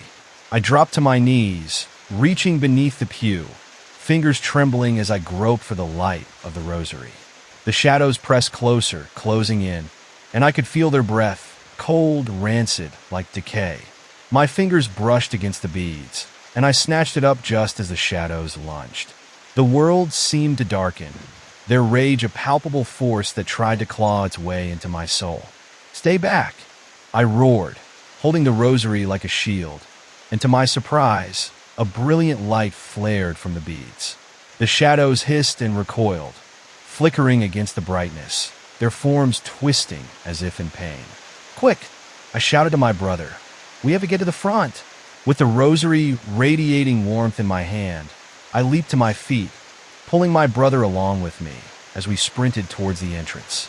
The shadows lashed out, their claws nearly grazing my skin, but the light from the rosary pushed them back, creating a narrow path for us.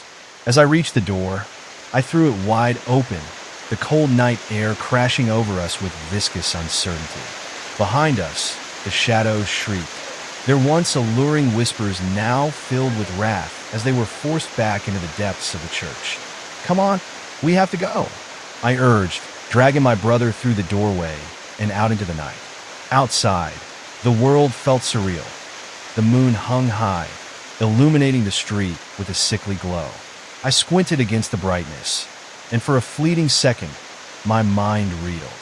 But the shadows persisted, swirling around the entryway, shuddering at the threshold, a beast denied entry. I turned to run into the night when suddenly, a figure emerged from the darkness, blocking our path. It was a woman, her face obscured by shadows, wearing a tattered dress that rippled like dark water.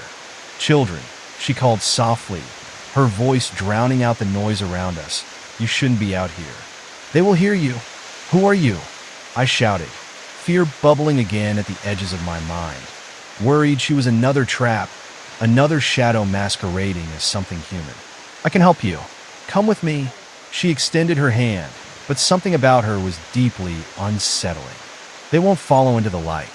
You must trust me." "No," my brother cried, instinctively stepping back. We don't trust you. The woman's smile faded, her expression twisting as she leaned closer. What other choice do you have? They will always find you. They know your fear. No. I reached out to my brother, ready to pull him back, but the shadows at the doorway surged forward, drawn by our hesitation. We need to run? The air thickened, the hairs on my neck rising as the whispers of the shadows grew sharper, sharper, curling around us like angry tendrils. Don't hesitate, she cried, desperation in her voice. They will consume you. Please trust me. The church is their home. We must escape. I hesitated, a violent battle raging within me. Could we trust her? Or was this yet another trick? The shadows writhed at the entrance, their whispers swelling into a cacophony of shattered promises. It was clear we couldn't stay here. The van was too far, and it had become an anchor to chaos. Let's go! I grabbed my brother's hand tight, shoving past the woman without looking back, shooting down the street away from the church, away from the shadows that were now spilling from the doorway, like ink consuming everything in its path, the same twisted grin she had displayed before. Children, she crooned, her voice a haunting melody that dripped with malice. You've come so far, but this is where it ends.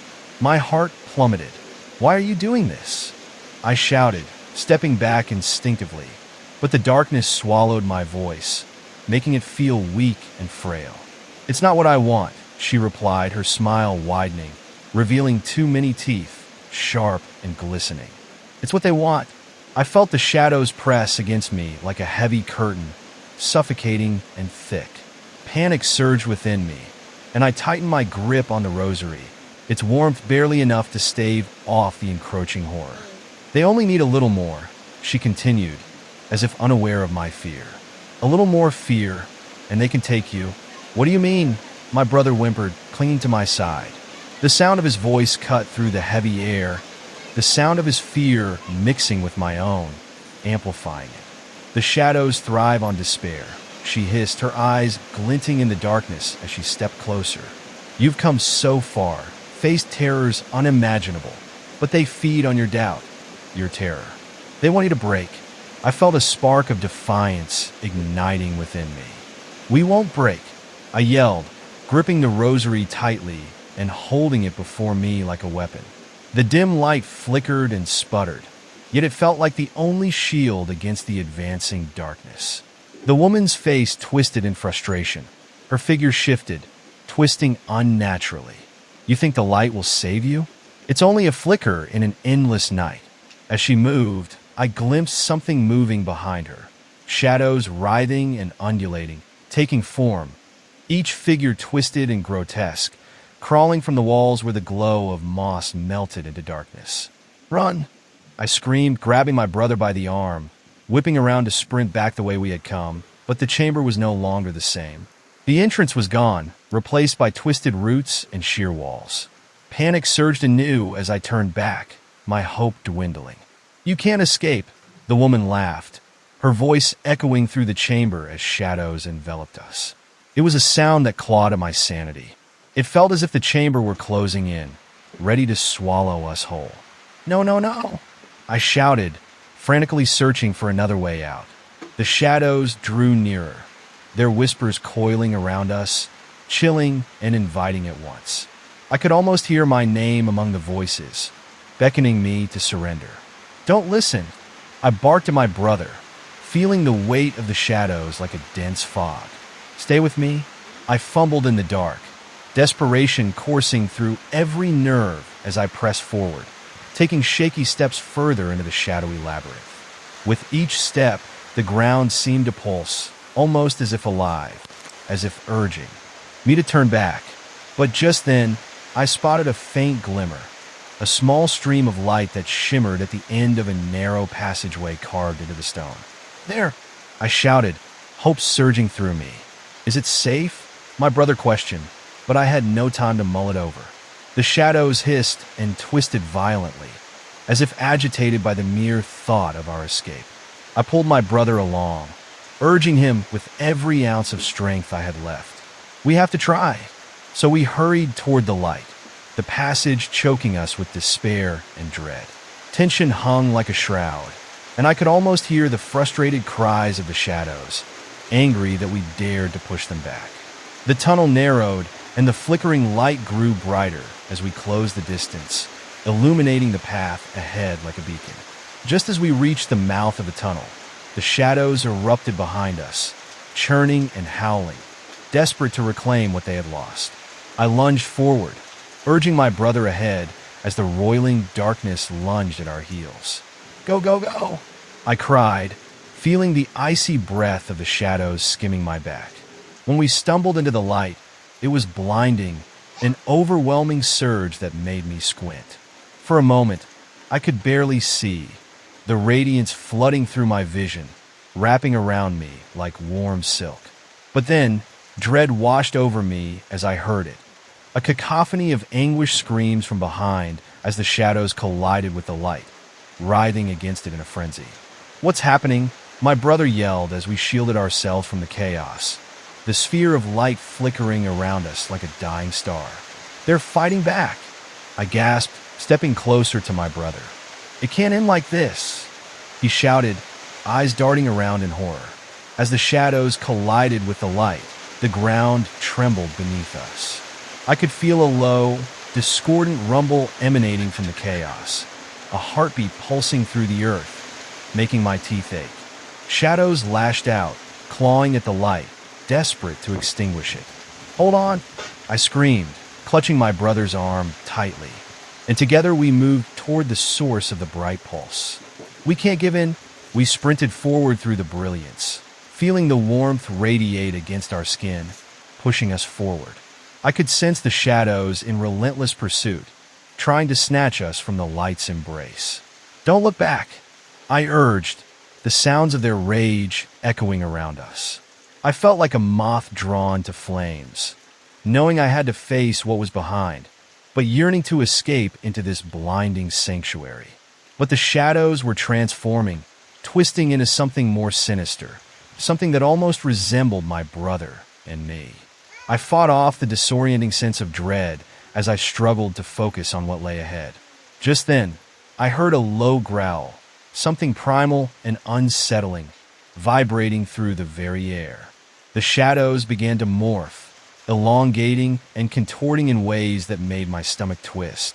They formed grotesque silhouettes, each face an amalgamation of fears I had long buried, ones I had pushed deep down into the recesses of my mind.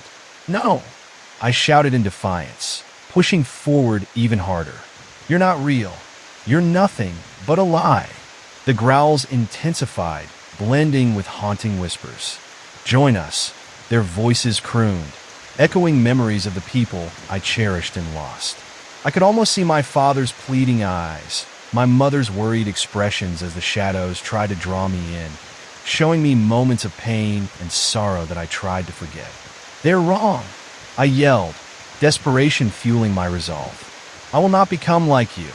With a surge of energy, I raised the rosary high, willing its light to grow brighter, to push the shadows back to where they belonged. In that instant, the darkness shuddered, the figures recoiling and twisting as the dry laughter faded.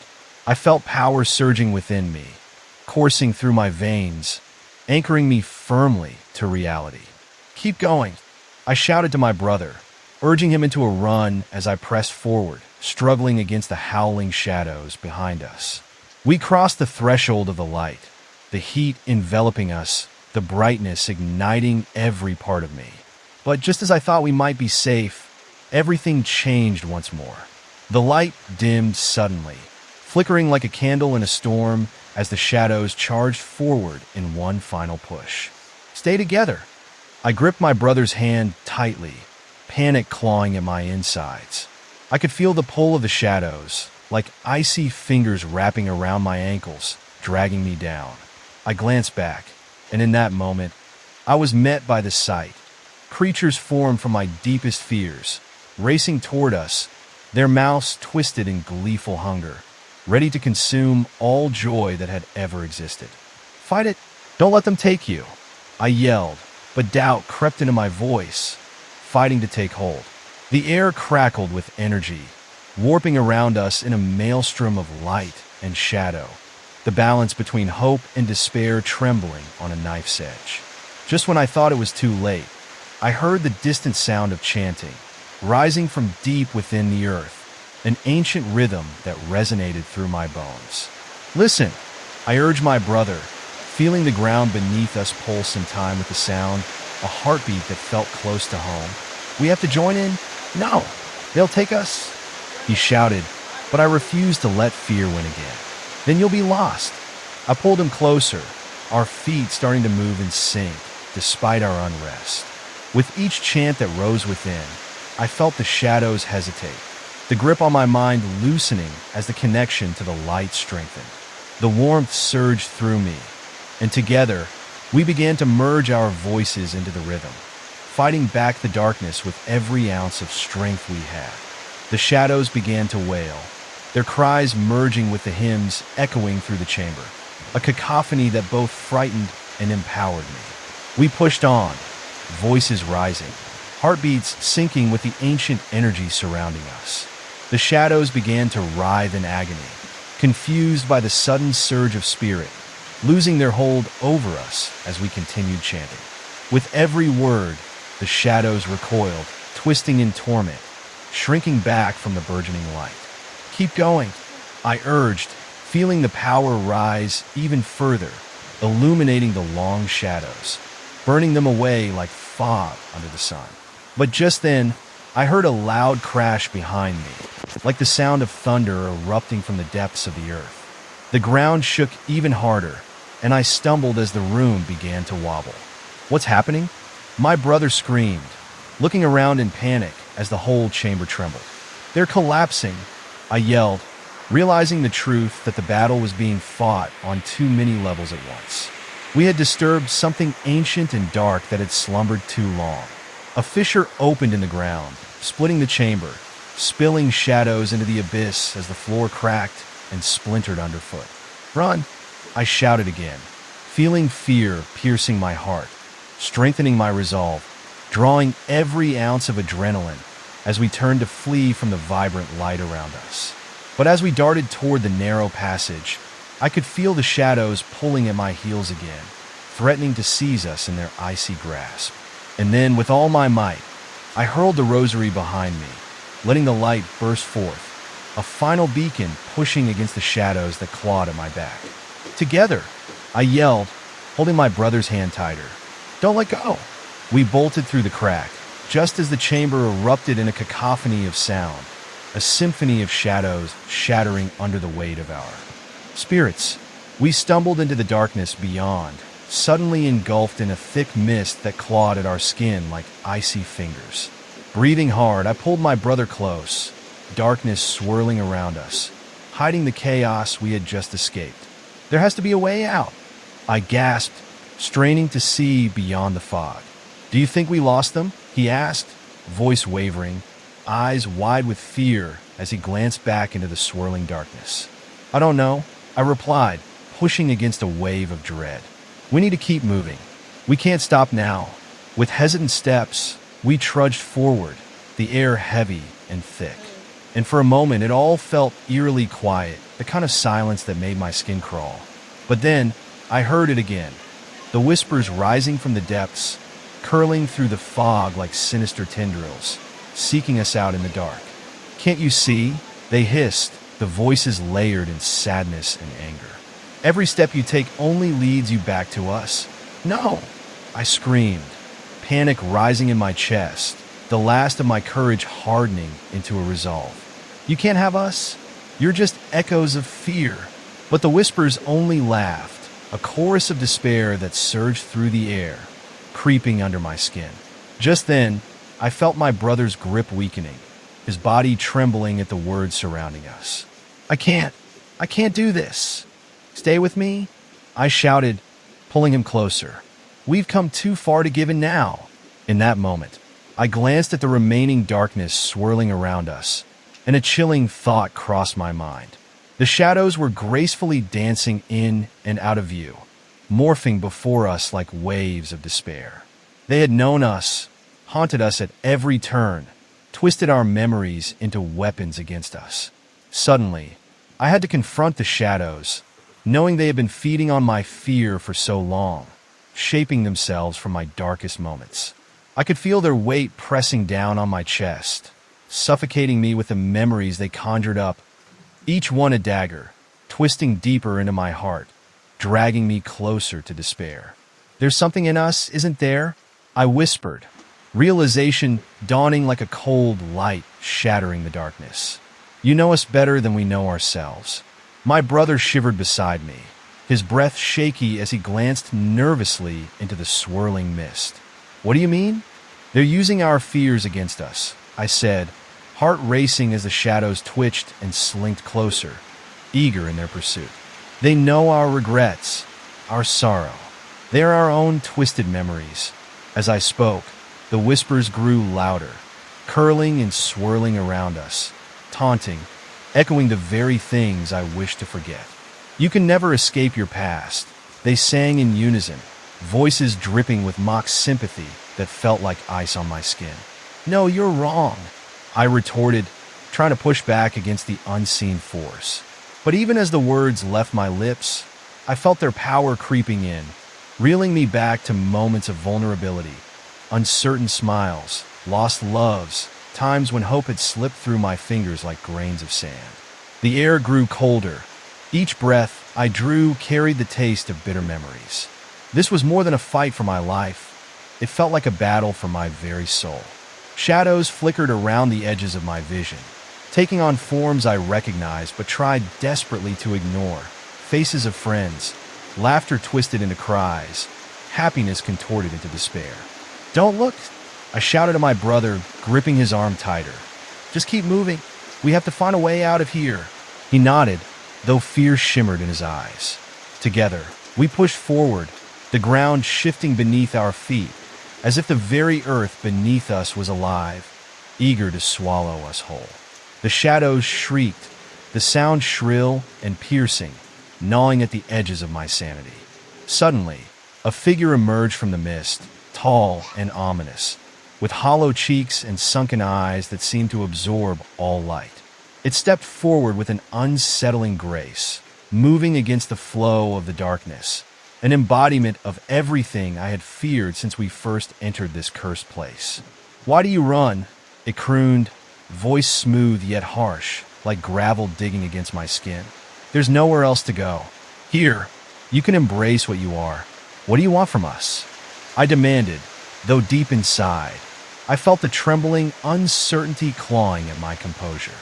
"We want you to understand," the figure replied, inching closer, shadows swirling around its form like smoke. "You can't escape your true self. Just give in." The shadows began to take on familiar shapes, each one a reflection of my insecurities. Times I had felt like a failure, moments shrouded in shame. My heart raced with panic, and I fought to push them away, but the more I resisted, the more they pressed in, wrapping around me like a suffocating cloak. "No!" I shouted, electricity coursing through me, desperate to fight back. I summoned the strength from deep within, feeling a fierce, light flare inside me. "I am not afraid. I will not be like you." The figure laughed, a sound so chilling that it sent shivers racing down my spine, as if the very air was conspiring against me. "Fear is your nature," it hissed. "You'll always return to us, just as all who wander this path do." I could feel the dark energy coiling around my brother, the shadows reaching for him with claw-like tendrils. "Stay strong," I yelled, stepping in front of him, trying to shield him from the onslaught that pressed closer. A wave of unease surged as I reached for the rosary, clutching it with both hands. "You don't control us?" I cried, raising the light above my head, feeling a surge of warmth ripple through my body. The glow pulsed, and for an instant, it pushed the shadows back, revealing glimpses of the dim chamber's true form. Torn, cracked walls lined with crumbling memories and remnants of hope that had withered away. Sensing the change in atmosphere, the figure recoiled, its laughter fading into a low growl. "You think the light will save you," it retorted, fury twisting its features into a mask of rage. "You will regret this choice." With rage-fueled desperation, I advanced toward the figure, the rosary blazing with a fierce light, illuminating the space with revealing clarity. You have no power over me. The shadows around us shrieked and faded, pulling away from the brightness like insects fleeing the flames. Yet shadows behind us coiled and writhed, threatening to reclaim what we had fought so hard to escape. "Run!" I screamed, breaking into a sprint, dragging my brother along as we dashed deeper into the fog-shrouded chamber. The echoes of the shadows' fury pursued us, an angry wind whipping at our backs, relentless and hungry. We dashed down murky corridors that twisted and turned, each step echoing against the unsettling silence around us, as if the very air was waiting, holding its breath for the next moment of despair to shatter the peace. Shadows billowed in from all sides, ready to drag us under and drown us in darkness. In one frantic moment, I glimpsed the exit ahead, a flickering light that beckoned invitingly. My heart raced with hope, but doubt lingered at the edges of my mind, a malignant whisper reminding me what lay behind. "Don't stop," I shouted, pushing my legs harder, each step feeling like a battle against the very fabric of fear itself. "Don't look back," I urged my brother again as the whispers grew louder, more insistent, as the shadows threatened to engulf the last vestiges of warmth. Just as we reached the threshold of the light, I felt a sharp tug at my leg, as if the ground itself wanted to swallow me up. I stumbled, nearly falling, my pulse roaring in my ears as I regained my balance. "Help!" my brother cried out, slipping as the shadows wrapped around his ankles, dragging him backward. "No!" My heart seized, panic rushing through me like ice water. I stretched out my hand, desperate to pull him back. "Fight it! You can't let them take you." He struggled, eyes wide with terror, but his feet were held fast, the shadows tightening their grip with merciless hunger. In that moment, I felt a surge of despair wash over me, like I was dying inside as he was swallowed further into the dark. "Hold on!" I screamed, straining against the pull of darkness. My voice felt small, overshadowed by the maddening chaos around us, but I wouldn't give up. "There's still time," I shouted, forcing the rosary into his hands. "Believe in the light. You can do this." He shuddered, shock coursing through him, his grip on the rosary faltering for an agonizing moment. But then, something flickered in his eyes, a spark of determination igniting amidst the panic. "I won't let go," he yelled, clutching the rosary tightly, his voice rising above the whispers as he summoned every ounce of strength. Together, we pulled against the shadows, a fierce connection binding us through fear and hope, refusing to be claimed by what sought to enslave us. The shadows hissed, recoiling from our will, and slowly, I felt him begin to break free from their grasp. It was a slow pull, the shadows writhing in fury, desperately unwilling to release their prey. With one last heave, he broke free from their hold, stumbling forward into the light beside me. "We did it!" I gasped, breathless relief washing over me. But even as I reveled in our victory, the shadows fumed at our escape, convulsing wildly as they clawed at the light surrounding us. The air grew thick with tension. It had turned dark again, the flickering light threatening to go out, leaving us exposed to the primal hunger of the shadows. "Keep going," I urged, pushing him forward as I faced the wrath of the shadows closing in. The glowing aura of our connection pulsed against the encroaching terror. But just as we dashed forward, I could feel the ground rumbling beneath us, a deep growl vibrating through the walls like a sleeping beast awakening. Cracks spidered through the floor, spilling shadows into the space around us. "I can feel it," I called out, racing toward the flickering light ahead. "We're almost there." But the darkness had other ideas. Whole sections of the chamber began to crumble, sending chunks of stone tumbling down as I stayed fixated on that glimmer, willing it to be the exit. I could feel the shadows surge behind us in their desperate final attempt to snatch us back, clawing at my skin like frigid fingers. "We can't stop," I yelled, propelling myself forward with the last of my strength, my brother at my side, his terrified expression igniting a fierce determination within me. Just before we reached the light, an immense shadow reared up from beneath the rubble, an embodiment of terror and rage, taller than the towering walls. Its eyes glowed with a sinister, unworldly light, filled with rage. Fleeing from your fears only brings them closer. It roared, voice booming against the stone, drowning out everything else, drowning out our fight. I felt the air thicken, tightening around us like a noose. The floor cracked beneath my feet, threatening to plummet me into unfathomable darkness. Face it, the creature roared, its maw opening wide, revealing rows of jagged teeth dripping with shadows, ready to consume us whole. But I refused to relent. I pushed against the darkness surging around me, holding tightly to my brother's hand, and sprinted toward the light, feeling it pulsing with hope, urging us forward. Just as the shadow lunged, I raised the rosary once more, channeling every ounce of courage I had left, and shouted, "We are not afraid. We are the light." The glow exploded from the rosary like the blazing dawn breaking through a long night. Blinding radiance surged through the chamber, a wave of brilliant energy that rippled outwards, crashing against the dark tendrils clawing at our backs. "No!"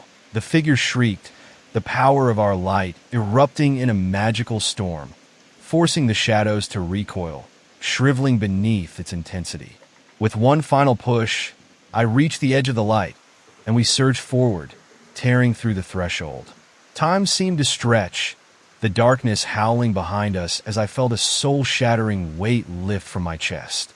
We burst out into the open air, collapsing onto the ground as we emerged trembling and gasping for breath. But just as we lay there, bathed in moonlight, I suddenly felt a chilling sense of what had followed us. The whispers were still there, creeping through my mind. "Remember, they lingered. We will always be close." I froze, looking at my brother, whose face mirrored my own dawning horror. "They'll come for us again," he whispered, eyes wide. "How do we fight them?" But as I stared into the depths of the forest, shadows danced just beyond the edges of the moonlight, and I realized that perhaps this battle was far from over. I held the rosary close to me, feeling its warmth fade as I whispered a silent promise. "We'll always fight back." But as the twilight crept in, I couldn't shake the feeling that the darkness would always find a way to return. The darkness twisted around me, still whispering from the depths of the shadows. Even though I stood in the moonlight, I realized that I couldn't escape the feeling of dread lingering just beyond the edges of the clearing. As I caught my breath, the night air remained heavy with threats, not just the ghosts of my memory, but something more sinister that watched from the trees. I could almost sense eyes upon us, glowing like embers in the dark, waiting for the moment we turned our backs. I grasped my brother's arm, pulling him close, but the feeling of safety slipped like sand through my fingers. The wind began to howl, carrying with it eerie whispers that echoed through the forest. "You think you have escaped," they murmured, weaving between the trees with the grace of a vengeful spirit. "But we are always with you, woven into the very fabric of your being." I looked around, scanning the towering silhouettes of the trees lining the clearing. Their branches twisted, gnarled and claw-like, as if reaching to snatch us back into the depths of despair. My heart raced in my chest as I listened to the rustling leaves, each sound cracking through the silence like a broken promise, pulling at my resolve. "Let's go," I urged, my voice low and shaky, knowing we had to peel ourselves away from the proximity of lurking shadows. But as we turned our backs to the forest, a low rumble shook the ground beneath us, an echo of the rage we had stirred. Suddenly, the earth cracked wide, opening a jagged crevice that split the ground like a wound. From that dark gash, tendrils of shadow snaked out, curling around our legs, pulling us closer to the abyss. "No!" I gasped, throwing myself backward, the world tilting as gravity seemed to shift. "Stay back!" I shouted, desperate as I looked around for something, anything to fight back with. The rosary in my hand dimmed, flickering like a candle in a storm, and I felt its warmth begin to fade, as if the shadows were smothering the light, siphoning away all hope.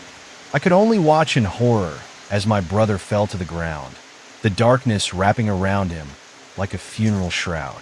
"Help!" he cried, the sound choked with terror as the shadows clawed at his patching fabric of existence.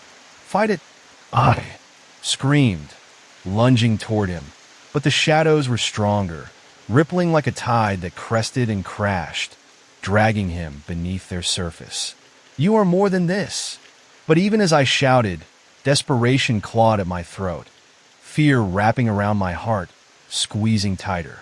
Panic flooded through me, a choking sensation that felt all too familiar, overwhelming every ounce of courage I had left. I reached out, but the air was dense with darkness, slipping through my fingers like smoke. Suddenly, the shadows parted, shaping into grotesque forms. My worst fears manifested in terrifying clarity. Each one loomed larger than life, their hollow eyes burning with hunger that made my skin crawl. The faces morphed into people I once knew, twisted into mockery, their mouths forming silent screams that echoed in my mind. "Remember us?" They taunted, their voices a chilling chorus resonating with my every insecurity. "You can't escape your failures, can you?" "Shut up!" I screamed, rage boiling over, a fire igniting from the depths of despair. The rosary flickered brightly, and in a moment of clarity, I grasped its power anew. "You aren't real. You only exist because I allow it." As I shouted the words, a surge of warmth radiated from the rosary, and I thrust it forward. A wave of light burst forth, illuminating the forest, cutting through the oppressive darkness that closed in around me like a vice. But the shadows seethed in anger. They roared and hissed, the noise rising to a fever pitch. "You think you can banish us?" they screeched, twisting and writhing in a fury that sent chills down my spine. "We are part of you. You cannot escape." The ground shook violently, and the darkness pulsed, reaching for me with insatiable greed. But I stood firm, heart pounding, the brilliance of the rosary growing brighter with each pulse of defiance. Light and darkness collided, and for a brief moment, I felt hope wrap around me like a protective shroud, pushing back against the menacing tide. "I will face you," I yelled into the fray. "I won't be your prisoner." With that, the shadows recoiled, the anguished wails echoing as I pressed forward, light spilling out like a radiant tide, illuminating the chaos around me. Each step I took pulsed with energy, determination surging as I reached for my brother, desperately trying to tether him back to our shared light. "Come on," I shouted, pulling him from their icy grasp, willing him to find the strength within. But the shadows coiled tighter, threatening to pull him away. "Fight with me. We can't let them take us." The figures loomed before us, but I focused only on the light now, a brilliant beacon that illuminated the path before us. As the brightness surged, it broke through their twisted forms, reducing them to anguished shadows darting for the edges of the light, desperate to escape its brilliance. And then, in that moment of strength, I felt my brother's hand clutching mine with renewed vigor. "I'm here," he exclaimed, those words igniting a fire within me. Together, we surged forward, the light growing brighter and more potent, forging a connection that shattered the darkness like glass, revealing a narrow passage that beckoned us forward. Breaking through the suffocating tension, we stumbled toward the glowing exit, shadows lashing out at us, almost touching the edges of our being. But we bolted, adrenaline coursing through our veins as the proximity of the light enveloped us in its safety. Just as I thought we would escape, a piercing shriek echoed, reverberating through the ground and shaking the branches above. We bolted forward, pushing through the haze, and finally burst out into the open air. Breathless, we collapsed on the ground, feeling the cool earth beneath us, yet still vibrating with tension. I glanced back at the tree line, shadows still lingering at the edges, their gnashing and wailing growing faint. In that moment, I knew the battle was won, but the war would never be over. The darkness would always seek to reclaim what it thought belonged to it. creeping into the corners of our minds when we least suspected it. But now, we had faced it together and emerged stronger, scarred but unbroken. As the last echoes of that dreadful night faded into the distance, I felt the shadows losing their grip, their whispers slipping away like a fading nightmare. Yet within me, a flicker of fear still burned. The dread of the forest would always linger in my heart, a constant reminder that the darkness had not been fully banished. "We're safe now," my brother said, voice steadier, but I could still hear the tremor of uncertainty beneath. "Are we?" I replied softly, staring at the encroaching darkness in the distance. Echoes of what we'd endured. Or is the fight just beginning? As dawn broke slowly over the horizon, I vowed to embrace the light within, preparing to face whatever fears awaited in the shadows to come. Hey there, dreamers! If you love drifting off to enchanting sleep stories, we have something special just for you. Introducing LipoSlend, the natural at-home liposuction method that supports healthy and steady weight loss while you sleep. Imagine waking up feeling refreshed and lighter, thanks to our unique formula that harnesses the power of nature. With ingredients like sulforaphane, cis quadrangularis, and acetyl-L-carnitine, LipoSlend works to stop fat from growing and helps your body manage weight effectively. And that's not all. When you order today, you'll receive 2 free bonuses. 1. Flawless skin secrets. Learn how to tighten loose skin and banish cellulite after your weight loss journey. 2. Primal desserts. Indulge in delicious, fat-burning sweets that satisfy your cravings without the guilt. Plus, enjoy free shipping on every order. Ready to transform your nights and your body? Click the link in the description below to claim your discounted LipoSlend and start your journey to a healthier you today.